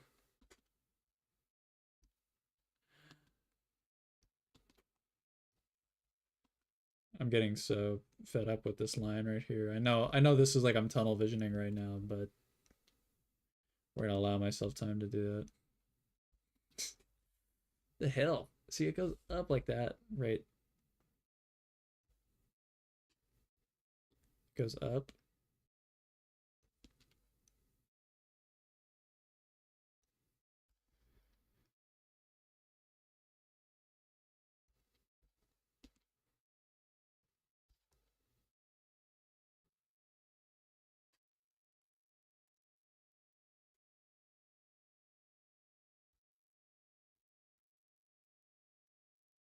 That right there.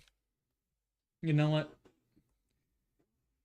We're looking to learn. We're not here to make a perfect copy, so we're not gonna sit here and do all that.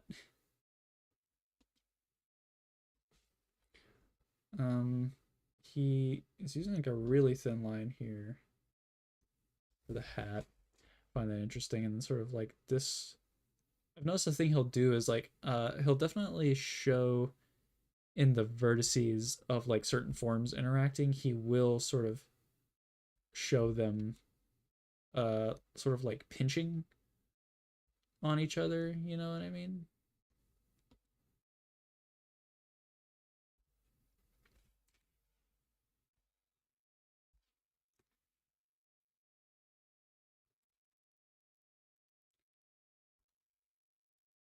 Okay, we're gonna get away from that. We're gonna look more.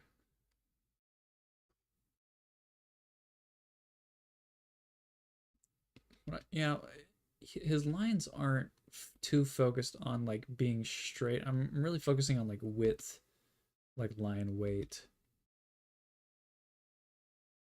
like that. You know, he's not too focused on like giving lines the most.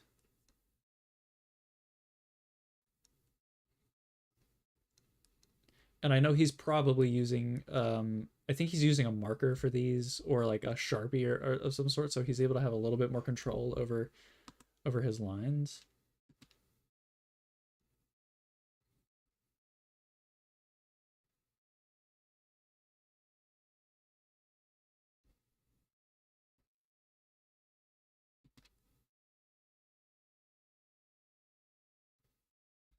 There you go. We should go something, just come back later, like with that line you could have left and returned it instead of pressing Control Z over again until I nail it. You're right.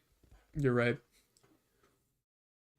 That's one of the reasons I like I like really did start I really did like move away from sort of digital art in the past is because of that. Is because I was like I would get like so worked up over like not like being perfect, you know what I mean? I was talking about the hat earlier before. Yeah, it's definitely it's still like a little too wide right here, but we're not gonna try and have it be perfect. I think this line it just does like a little swooping thing right here. Same thing for this. Goes out, comes in.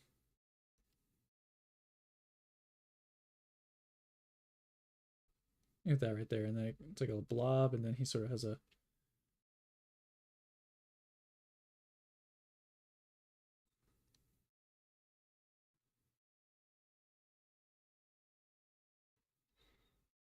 it's interesting.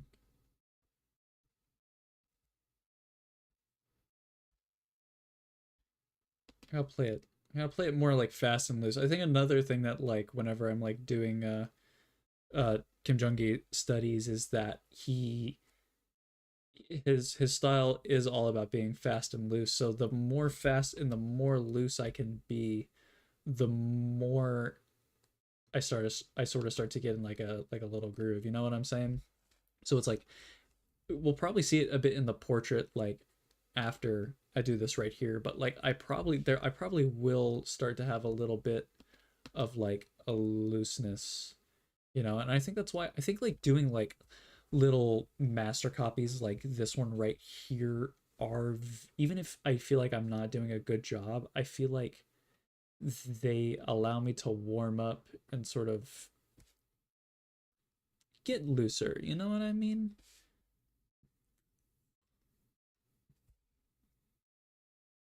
It's got like these lines that come around like the neck right here.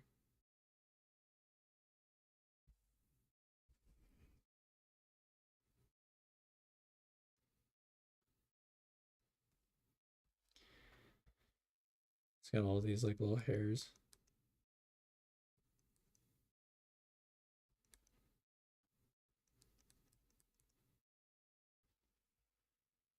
Yeah, yeah.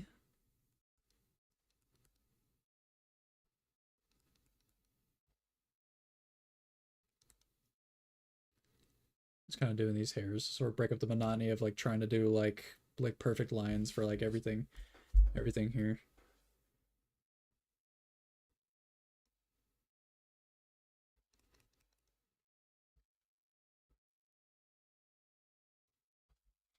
That line does not need to be that thick.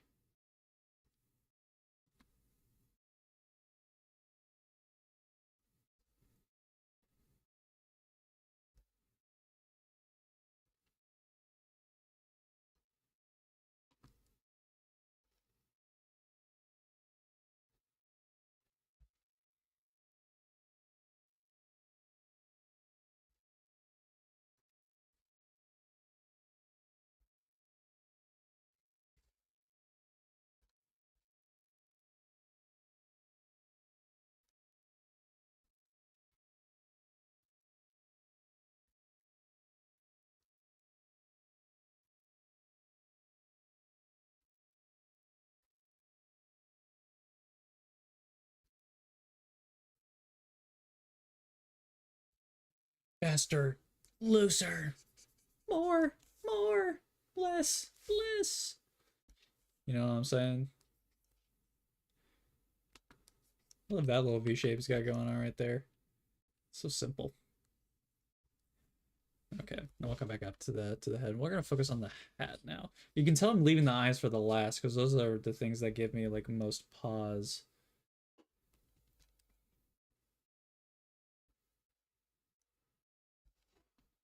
Maybe I need to break this line up a bit more. Yeah, that's what I needed to do.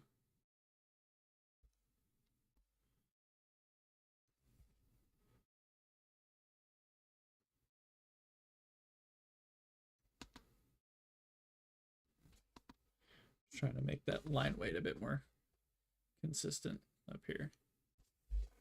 You know what I mean?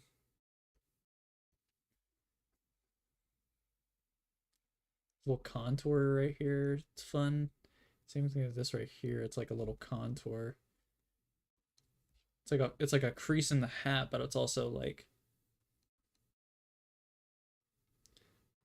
it shows like the shape of the head.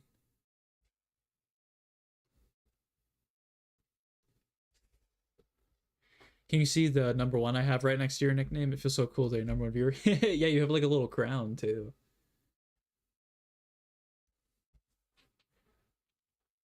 That means that that means that whenever I die, you get my YouTube channel.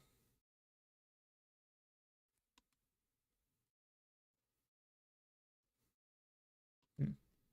Need to break this line up a bit more.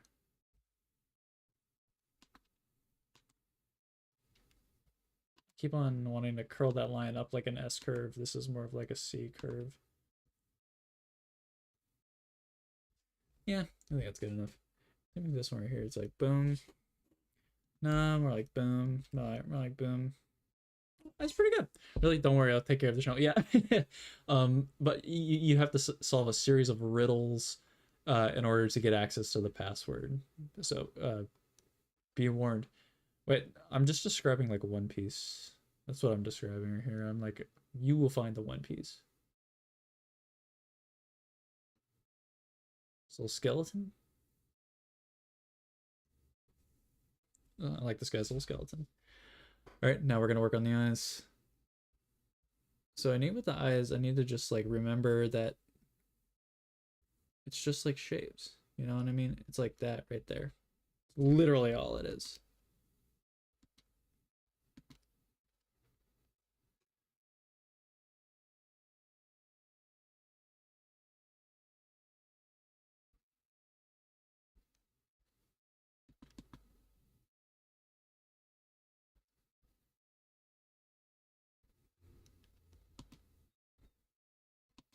Hmm. Interesting. Uh, the One Piece is the unlisted videos, like a yeah. Yeah, it's like if you you scurvy dogs, if you wish to go out and find it, you're gonna have to find it.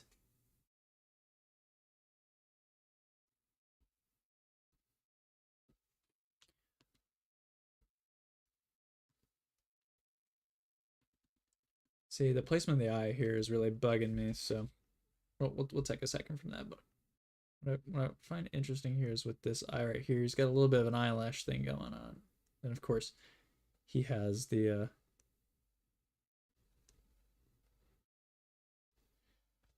his eye socket. The eye socket is sort of doing this little thing here.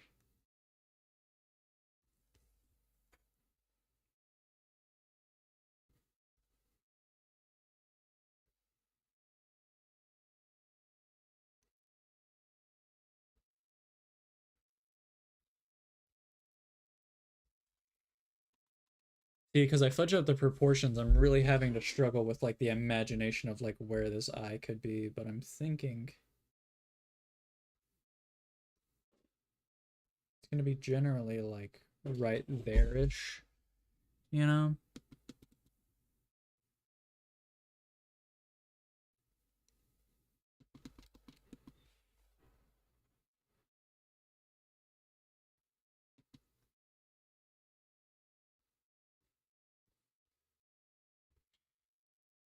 I could spend a lot of time trying to get this like dead on, dead perfect, but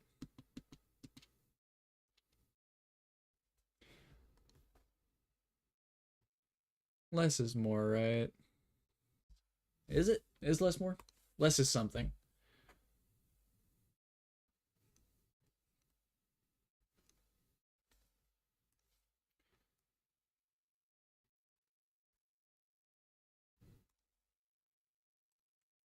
Brush.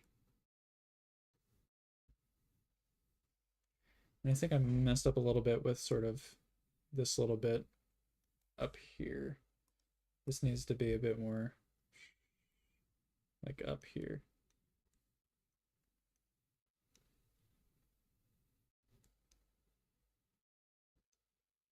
Like that right there.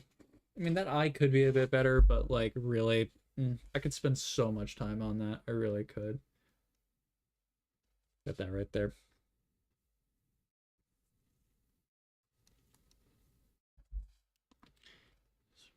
So he groups his hairs close together like that.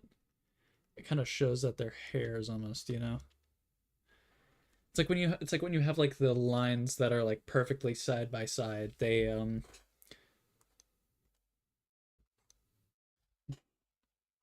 show that they're like part of like a uniform like thing like hair.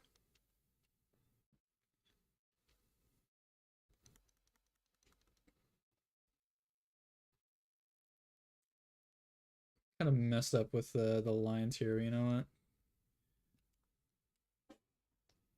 To be more like that up there. But all these lines really do kind of just serve to show off like the hoodie sweater dealio.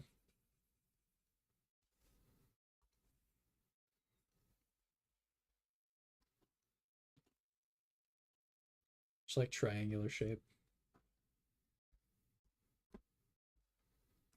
I like this like that right there. Okay.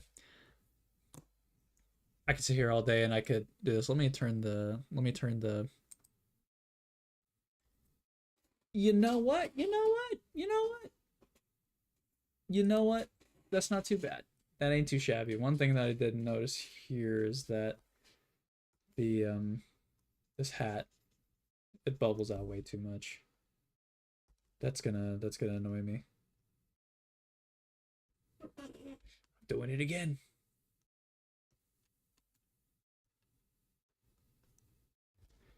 There's that, and then we can fudge a couple more hairs in there. Right, we could fudge a couple. That's what Kim Jung Gi would do. He would just fudge a couple more hairs. That looks pretty good. What do we think about that? That looks.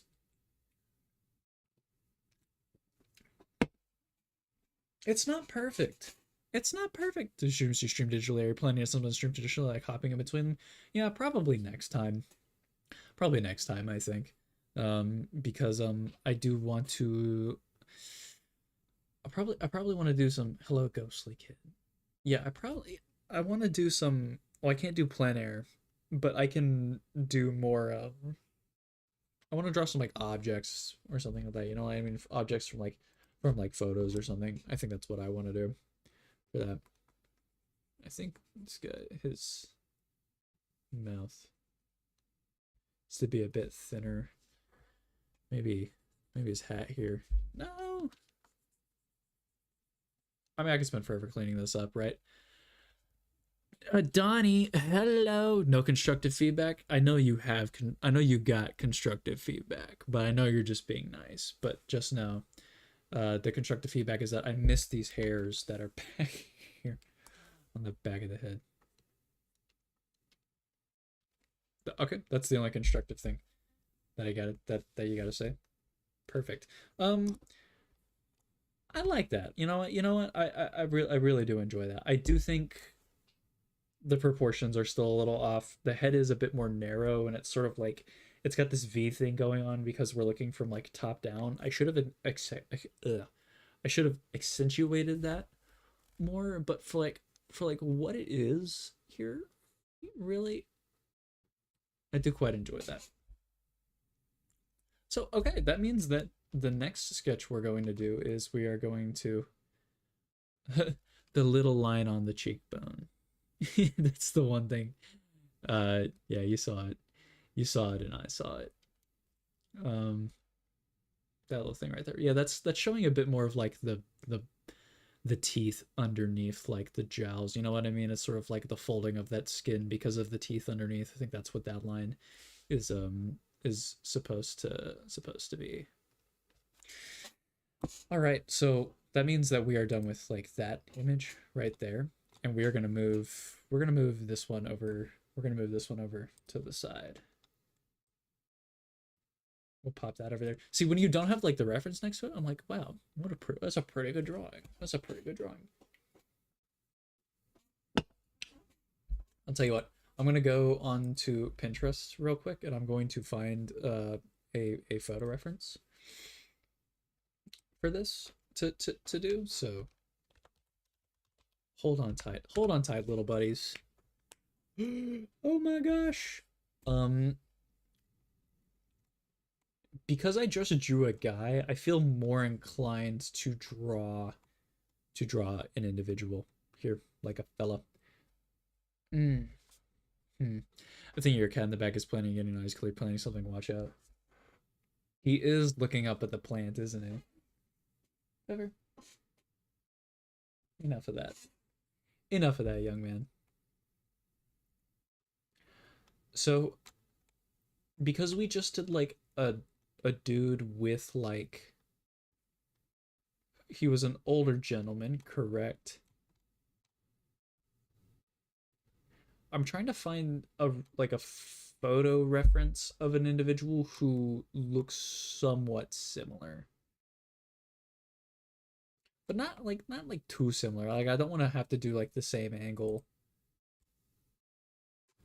I think I found the perfect one. Give me. Literally give me a moment. I get it. I get it. I know you guys want to see it. We're gonna use this as a reference image.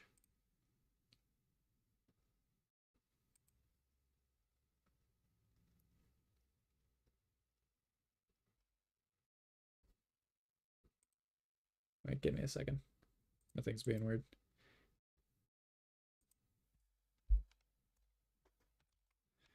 I gotta download this to the desktop. This reference image is saved into my computer as man. Pretty funny, right? Hey, oh, wait, you can see the dude that I'm dragging around. No! Oh my gosh. Give me a sec. There we go. I think we're gonna do this fella right here as I think we're gonna do this fella right here. You can see this guy peeking around back there, but we're gonna I need to like show off that that one exists back there. So we're gonna have, but for people who are like just tuning the stream, I need to keep this side to be like, no, look, he is doing art. He can draw.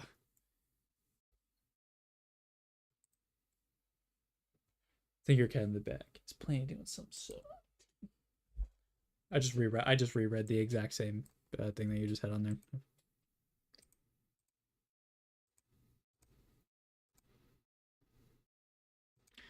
Okay. I'll keep this as a layer on here too, just for like for posterity, you know. So like we'll just like keep that like down there, you know what I mean? And then we'll do another layer for this guy. So this is gonna be our new sketch layer.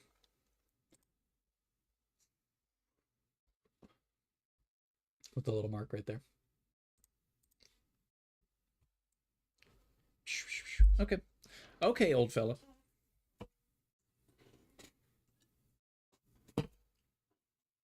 So we're gonna try and do a few things here. We're gonna try and do some exaggeration, some simplification, and we're gonna look out for some proportion. Those are our three things that we're gonna try and do. So we're gonna start off with, you know, instead of starting off with like just like a circle, I'm gonna start off with just like the shape of what this gentleman's head looks like. Then we're gonna go based off of that. So like, and then of course he got like his ear right here, right? And then eyes fall roughly. I guess the brow line works out being right there. His eye sockets are gonna be roughly right here. His nose falls generally right there. It's got this like triangular shape to it. We'll emphasize that. Then he's got this thing going on down here. He's got like his little mouth, and I think he's got like, we're gonna try and do a similar thing. We're gonna try and like like show off his like jowls a little bit more here. You know, so we're gonna accentuate sort of these aspects of him to sort of,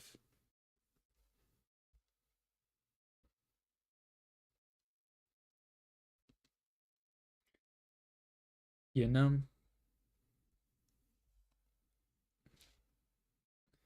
same thing with that, where sort of it's gonna like dip down.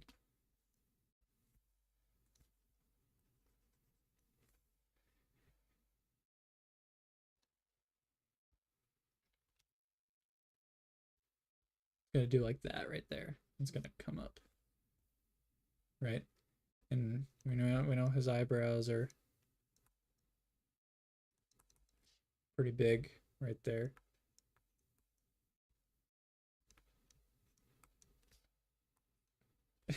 We're not gonna go too crazy on like trying to figure out the exact texture that we're gonna use on the eyebrows here.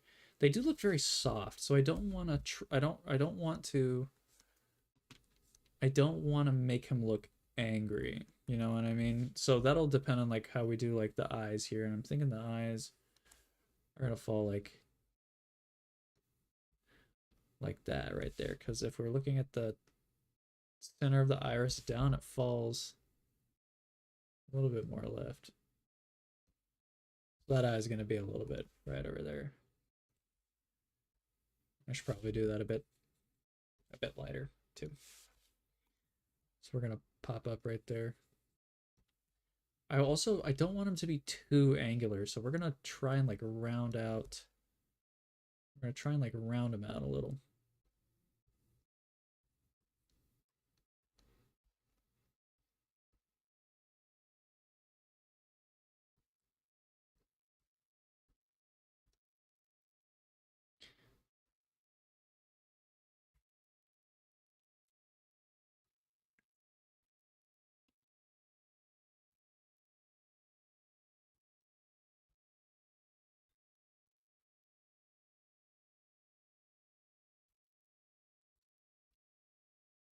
Maybe his chin should be.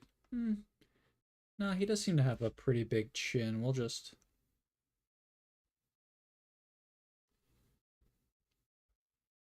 Maybe that should like curve in a little bit more, you know what I mean? Like maybe like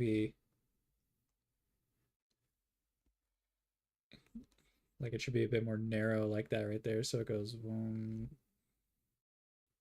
Because I'm seeing like a little curve from that. So it's like boom, boom, then down again, and then boom, and then boom, boom, right? Sort of following that trajectory. I'm looking at the head shape right here, and I'm feeling like it's a little bit too long. So I'm going to take it. I'm going to move it up ever so slightly. I'm going to squash them a little bit more. I think that's what this needs.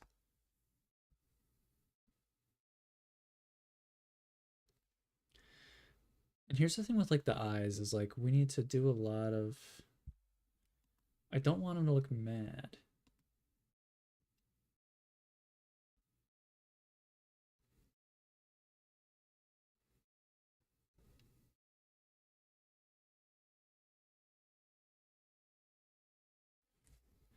So yeah, one eye gonna be like that, and the other one's gonna be kind of.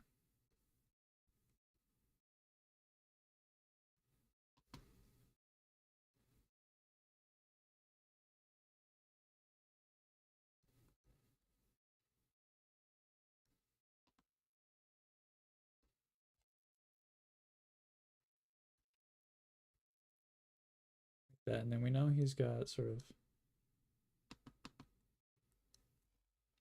these things going on down here. I feel like I don't know if that's something you can do in creative, but try and flip your canvas, like invert it. Yeah, wait. Is it this? No, it's not this button. Like that right there.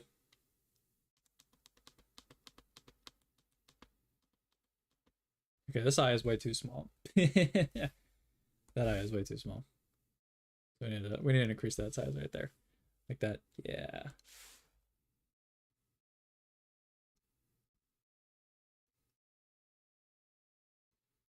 What the hell?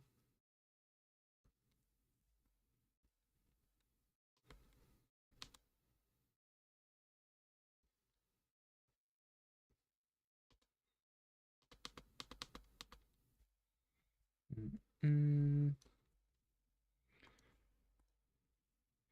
a little bit like that right there.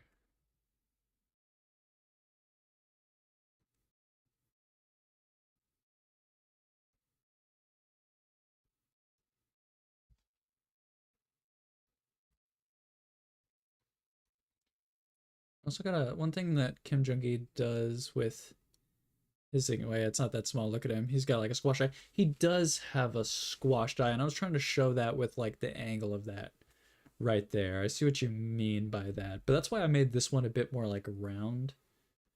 I made this one a bit more round and sort of this one a bit more sort of like triangulated. That's what I was showing to do, but it did look a little bit too small, so I think that helped a little bit. I'm gonna move on to the nose now. I want to make the nose look, giving the nose some roundness. Yeah, it is just like this. You can kind of see it right there. It sort of like droops over right there. I mean, I'm trying to like show that with like that right there, but it's not gonna be perfect, obviously.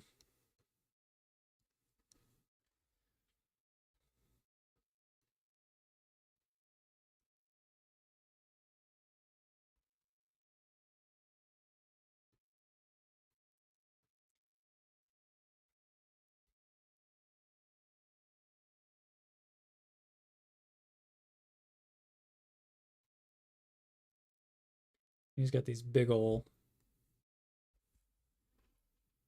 I don't know what you would call these, like lines. 67. Watch this. Wait. What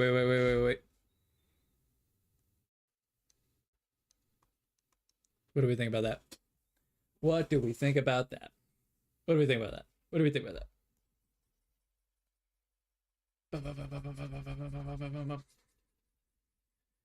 When the ops are in the chat blasting you, the opposition can't handle me. Okay, the opposition cannot handle me. And if the opposition thinks that they can handle me, they are sorely mistaken. Let's just say that. Let's just say that, buddy. They are sorely mistaken. Get out of my chat. Leave my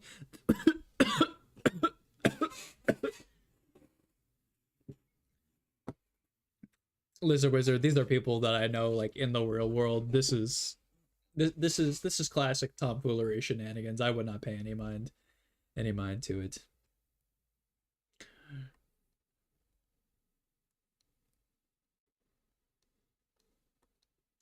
Show off like his like little things right here. Boys, boys, quit being naughty, boys. Shut up. You guys just like here to like goof off. Because if you guys want to goof off, I can do that. I can goof off.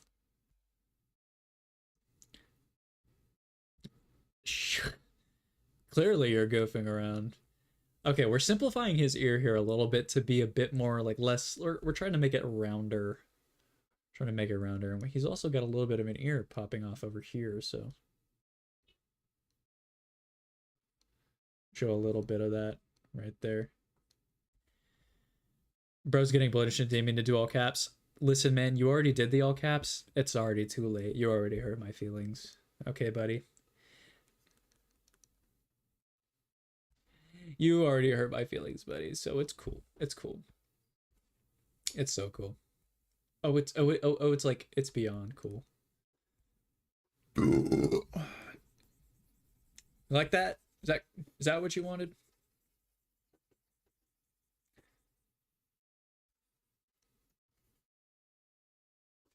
Okay. We're doing so for the so for this that was goofy. Yeah, that was so goofy. So goofy. You don't even know what to do. You don't even know what to do right now. So for the hair right here, it's kind of hard because it's like thin and wispy hair, right? But it's also it's got some like it's got shape up here. So we're trying to, you know what I'm saying? trying to show that off. So I'm thinking if we sort of like, of course it needs to be a bit more flat.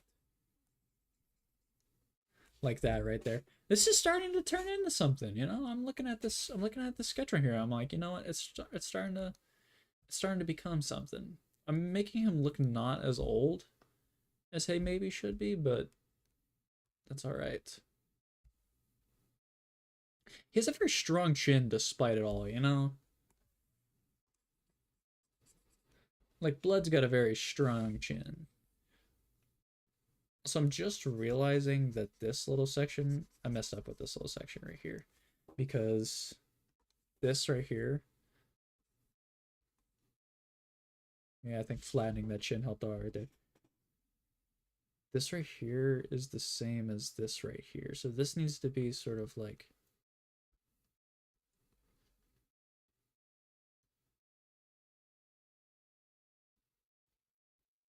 that right there, I think.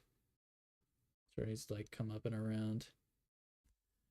Well, no, it still needs to sort of, it still needs to follow a certain trajectory, you know? It still needs to like come up here and then like come down there. But then it still needs to do sort of like this like shape. Like that right there. Yeah, yeah, yeah, yeah, yeah. So, because he's having like jowls. Cat's not goofing around. He's just jumping.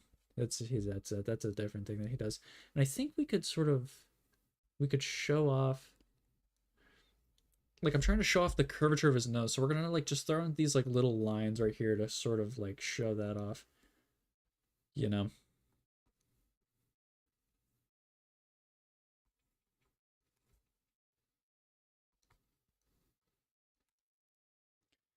I think it's gonna be a bit darker. So we might be able to pile in some more lines right there. If we look at like this, can do like that little shape right there. Same thing with like this. We can maybe,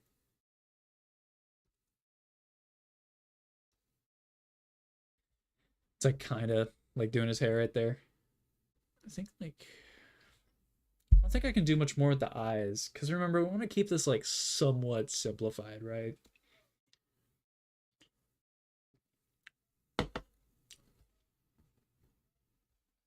And then like when it comes to like the clothes, these clothes do not need to be like crazy detailed like at all. They literally just need to be like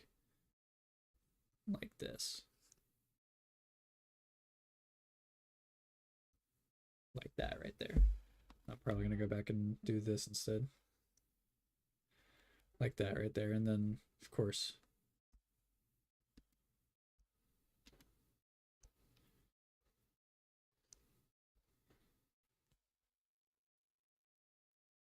it like comes down.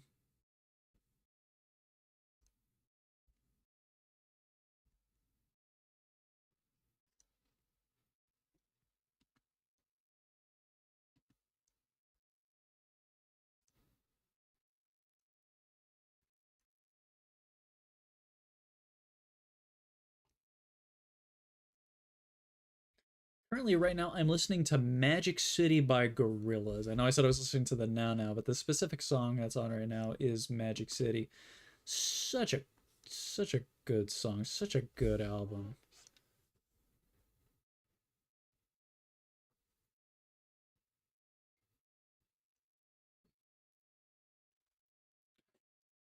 I think this is, I mean, I think this is pretty,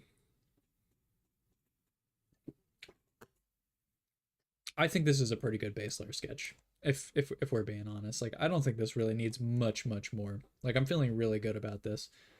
Um, like maybe we could add like a little bit of like a shadow down here.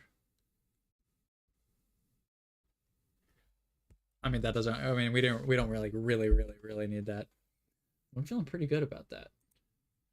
Real question is, how the hell, how the hell do I move the reference image? Where did the reference image go? How do I select the reference image? Is it the pin button? Yeah, it's that right there. We're gonna delete him. We're gonna create a new layer. First we're going to take this layer and we're going to enlarge it slightly for ease of inking.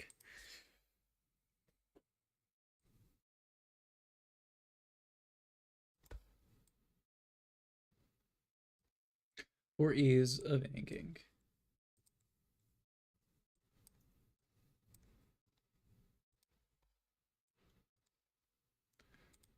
We'll turn that layer off for now.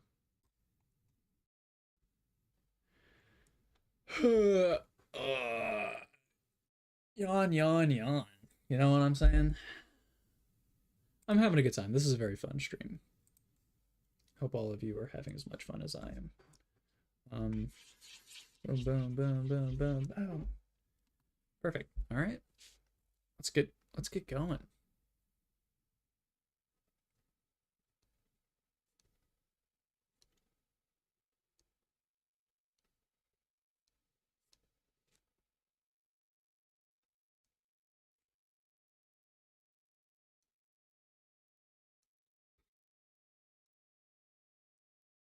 Guess I could probably turn this layer's opacity down just ever so slightly.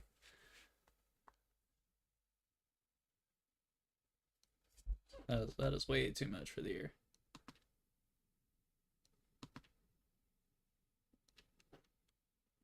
Just do it ever so slightly.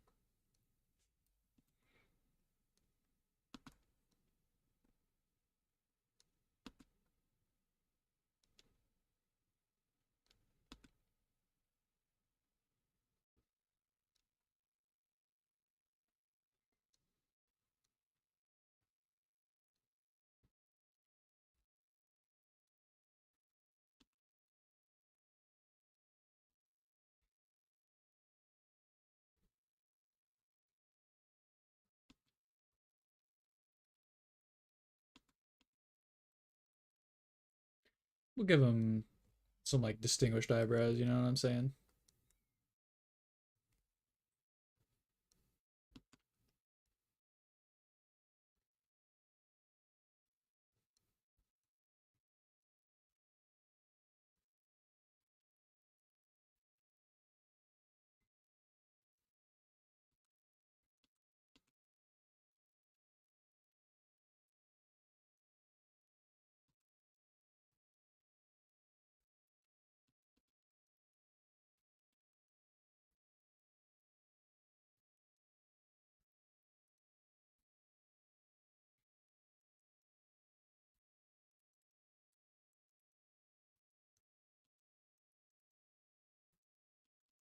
I stopped doing these like teardrop shapes. I need to like be like have them be more like line like, you know what I mean?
I'm not talking much. I'm really focusing on like sort of like the kinds of lines that I'm wanting to put down here. You know what I mean? Sort of using this as like, do you find yourself practicing simple forms like cube cylinders, or is that just something I do for? Yeah, I mean like you saw in like this sketchbook right here. I mean like, or like kind of like that right there. I have that page. Maybe I don't do it as much as I should, but even when I'm not like even when I'm not explicitly practicing those sorts of things, whenever I'm like drawing stuff, I try and like start with those simple forms, you know.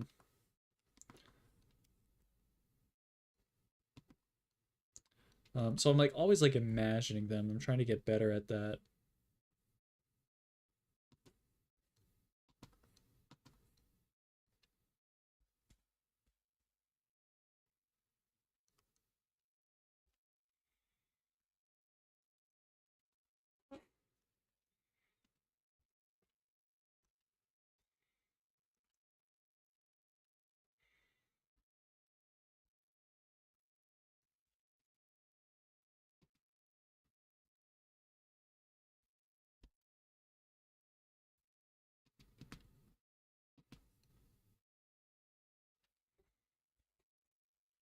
So like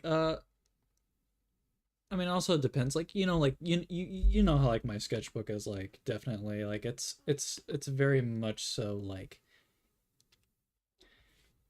it it it is like warm-ups, you know what I mean, like in a way, like when I do the sketching, it's like I'm warming up like my mind, you know.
It doesn't have like a lot of like hair to like do, you know what I mean?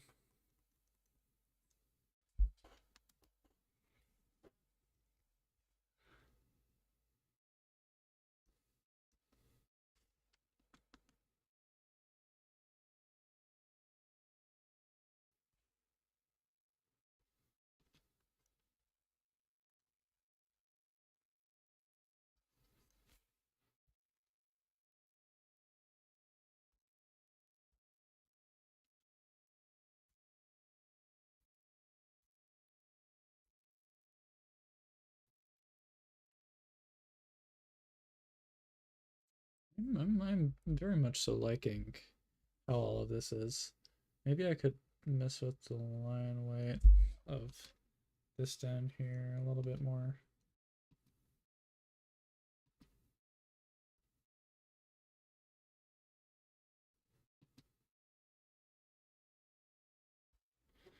Just that line weights a little bit more.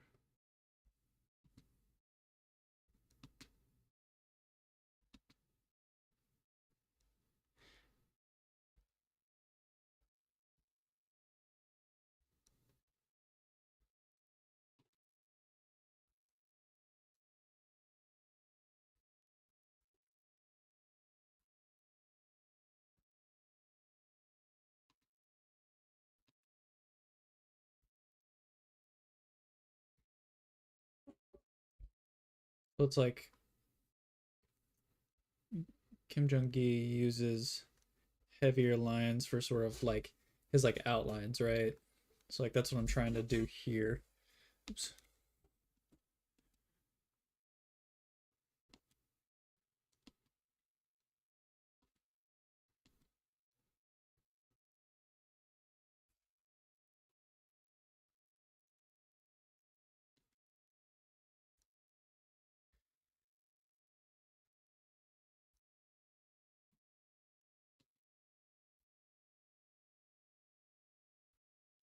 Maybe I don't need that nose too thick, but maybe like there needs to be.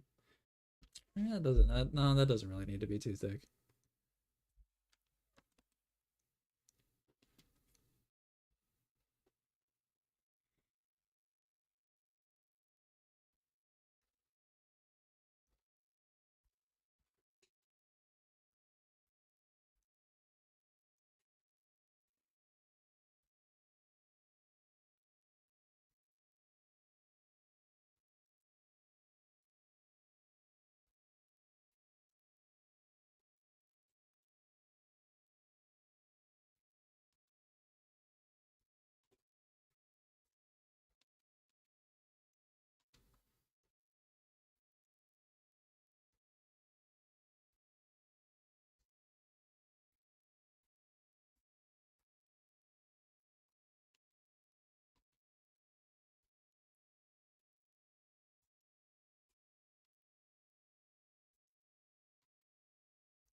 No, these are trajectories are amazing here, but you're just gonna have to bear with me. Okay, I can't.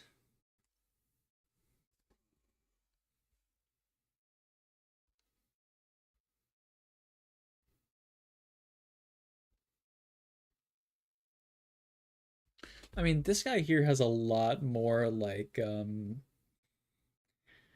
he does have a thinner face, but I feel like I helped that with this guy because I sort of like I like maybe I need to like get a little bit of a line there to like show that sort of the same on that side. It would be more like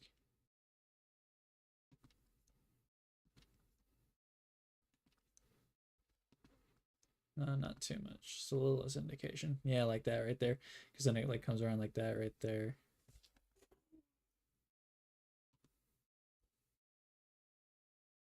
Yeah, because then I'm trying to like keep the symmetry of it. You know what I'm saying?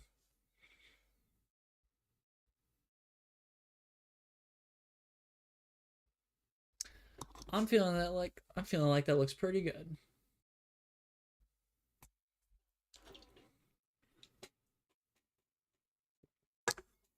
You see what I mean though? It definitely like it helps a lot to do like oh my gosh. It helps a lot to like even like just doing the studies like as like a warm up can be very beneficial.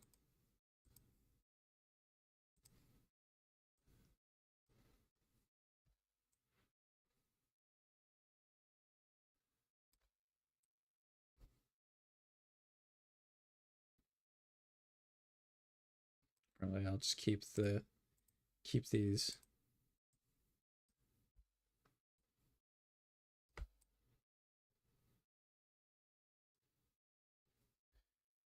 How do I arrange these in a way that's aesthetically pleasing? That's the next big question.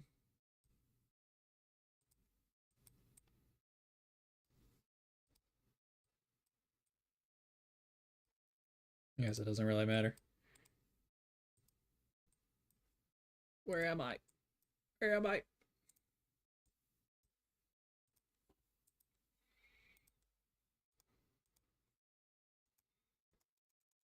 Am I rotating it slightly when I do that? No, I think I am. Whoops. Okay. All right. Feeling pretty good. I'm feeling pretty good. Let me go ahead and label these. Let me make another.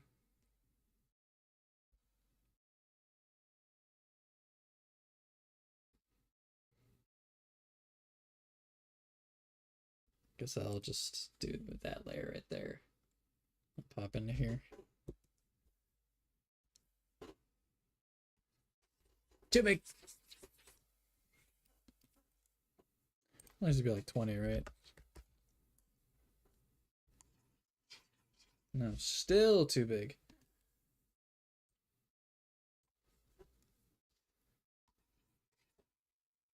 Yeah, I'd say that's pretty good.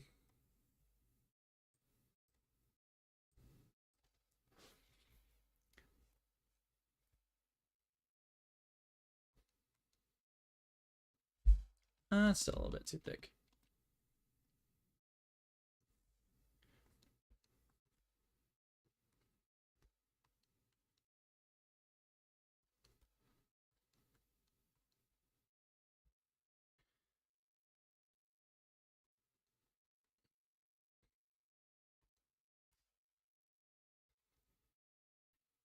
That's good. That you're feeling pretty good about that burnout. Yeah, yeah. I mean, like, it was just a few days where I was like really just like going through it. Well, not like going through it, but you know what I mean. Like, I was definitely like feeling like it's like some days you just feel like you don't have any artistic like you don't have a single um bone in your body.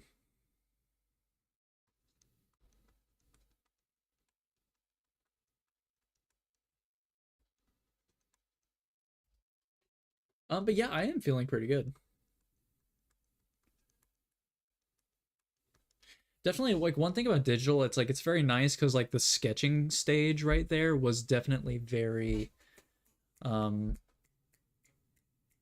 it's like very intuitive, and you can sort of like make like very you can make like pretty good like decisions very quickly, you know what I mean? Like for like when I like shrunk his head slightly, it's like boom, you do it right there like instantly.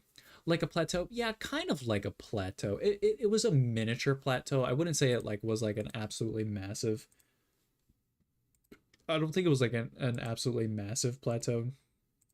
But I was feeling it was like plateau slash burnout, you know. That's definitely the way I would like describe it.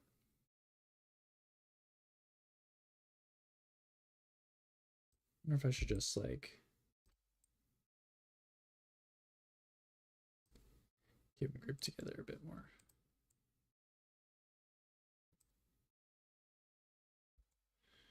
Eh, I could definitely arrangement arrangement. Didn't samurai used to like they would like arrange flowers and stuff. I feel like that's what I'm doing right here. I'm arranging flowers.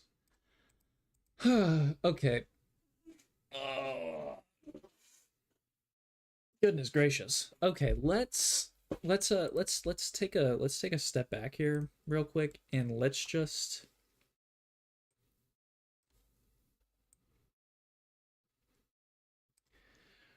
take a moment to like reflect on yeah, and I like that I can't draw on your sketchbook. You just get frustrated sometimes, you know, you just have like little moments of anger, and that's sort of what I was experiencing. But I'm feeling better now. I am definitely feeling better now.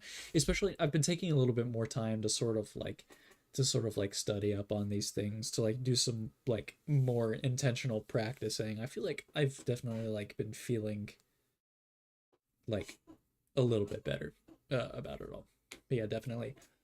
All right, before we cap off the stream, let's go ahead and let's just like let's comment on like how we did here, just so we can sort of like know what to work on for next time. So with the original study that I had there, the top left, the Kim Jung Gi study, definitely I need to focus more on that proportion, right? I feel like that's the biggest thing that I have trouble with. Like Loomis heads have always been very difficult for me, and I'm sure there's mm, I don't probably need to be going the Loomis head method every time. I need to be focusing on the larger shapes, I think. And that would definitely help me sort of place things a little bit better. Because I feel like my brain works better in terms of like shapes rather than like sort of like whatever the Loomis head is, right? So I think that's my biggest struggle with that right there.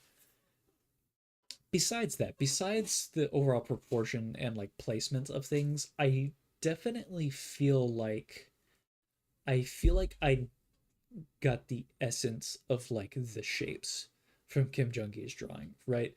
Uh, Jung Gi's drawing. I don't know what I'm talking about. But like definitely like with like the hat here, that's a very satisfying shape that we got going on right there. I feel like I got that pretty good. I'm looking at the ear here. That I feel like I got down as a generally pretty satisfying shape. That and even though the face maybe isn't proportioned the best, I feel like this entire section right here, the shaping of it is very satisfying. So I'm definitely liking that a lot, and I'm liking sort of this is all supplementary here, of course, but I'm liking that as well. You can sort of like you can see the pose here. You know what I mean? Like I feel like I got the head tilt and everything down pretty good because I see his body is facing this way. His shoulders, you can see a bit of his back right here, and I can see that we're looking at him from above, and sort of his head is like turning to look behind him. You know what I mean? Like I feel like I got the gestural qualities of like this guy turning around pretty good. You know what I mean? So I feel like I nailed all of that, in my humble opinion, of course. For this old fella down here, um, of course, we're not gonna get a reference that looks exactly like this guy. We're The only way we could probably like draw something like this is if it was from like imagination, like Kim Jung Gi uh probably did, or if he had a reference, he did the pose and everything from reference and sort of like all of the proportions and everything he did on the fly. With this right here, while this is grounded in realism, it probably could have been pushed a little bit further, right? So like this guy, he's got like a very like thin bottom part, but like these bits stick out a bit. I still kept the proportions on this guy perhaps a little bit too realistic. Maybe I could have pushed the jowl a bit more, maybe a bit more hanging skin. But besides that, I think the overall structure here is good. The eyes, I feel like, are simple enough, and are in the right place. I feel like they're big enough. I feel like the nose is a good enough size. I have a tendency to draw noses a little bit too big. Um, Perhaps the hair could have used a little bit more work as far as like the flow of it goes, but I don't hate it. I definitely don't hate it. But on this guy, I feel like I got the shape of the head good, but like also even though it's not as exaggerated as Kim Jung Gi's here, I still like the shaping of it. I feel like I got the shaping down. I nailed that square aspect that I was going for. That was what I was really trying to emphasize. Like this guy, he has like a very like triangular but also like square bit right here. I feel like this guy's profile was definitely very squarish, and I think I nailed that pretty good. The sketch obviously looks better because it's a bit more messy. You can sort of like imagine it a little bit more, but I feel like the inking here is very good, and I feel like I did a really good job controlling my line thickness and being a bit more intentional with it. So for all it's worth, I feel like I learned a lot here today.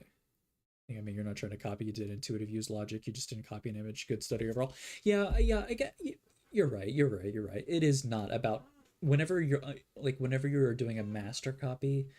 It's not about putting down every single line the exact way that the person did, because you wouldn't be copying structure or intention at that point. You would be copying their line verbatim. So I mean, I guess you're right. If I'm able to like pick apart these things and sort of you want to see the reason why they put that line down. You don't want to just put that line down without a second thought. You want to think to yourself, it's like, okay, why are these lines here?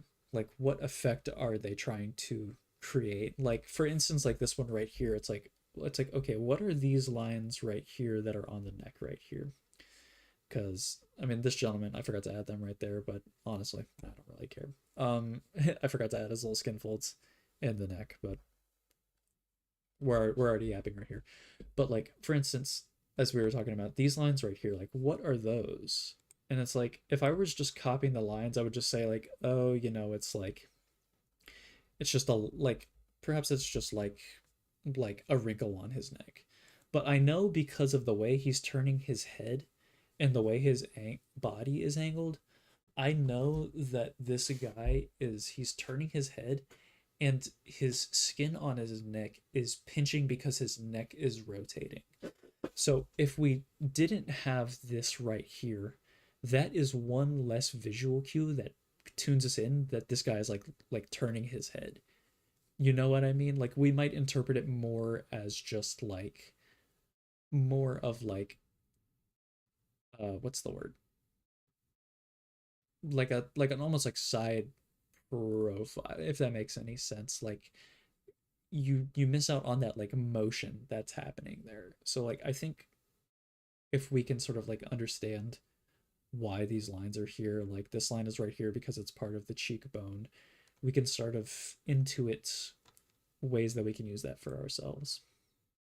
Which I feel like I did good here. I enjoy like these little supplementary markings that I got for sort of like this like wasn't on the reference, but I was like, okay, I need to show that there's like a plane change going on right here because the skull sort of like does a plane change right here. Same thing right here. We have like the cheekbone. That's another plane change. So like I feel like I learned quite a bit here. Thank you, Kim Jung Gi, for being such an amazing artist for me to learn from. Rest in peace, too. It is a shame that that fella died. Sacrilegious. I could have phrased that better, but it is what it is. Also, if you cannot tell, I am getting quite sleepy, so let me go ahead. I'm gonna put my drawing tablet up, and we'll do the outro. Oh my days. Oh my stars.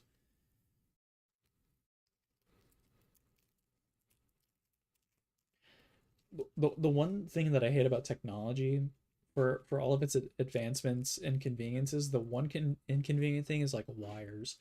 And like we have like we literally we have been to the moon. We have all of these like amazing inventions and it's like we're still stuck like having like a bajillion wires for everything.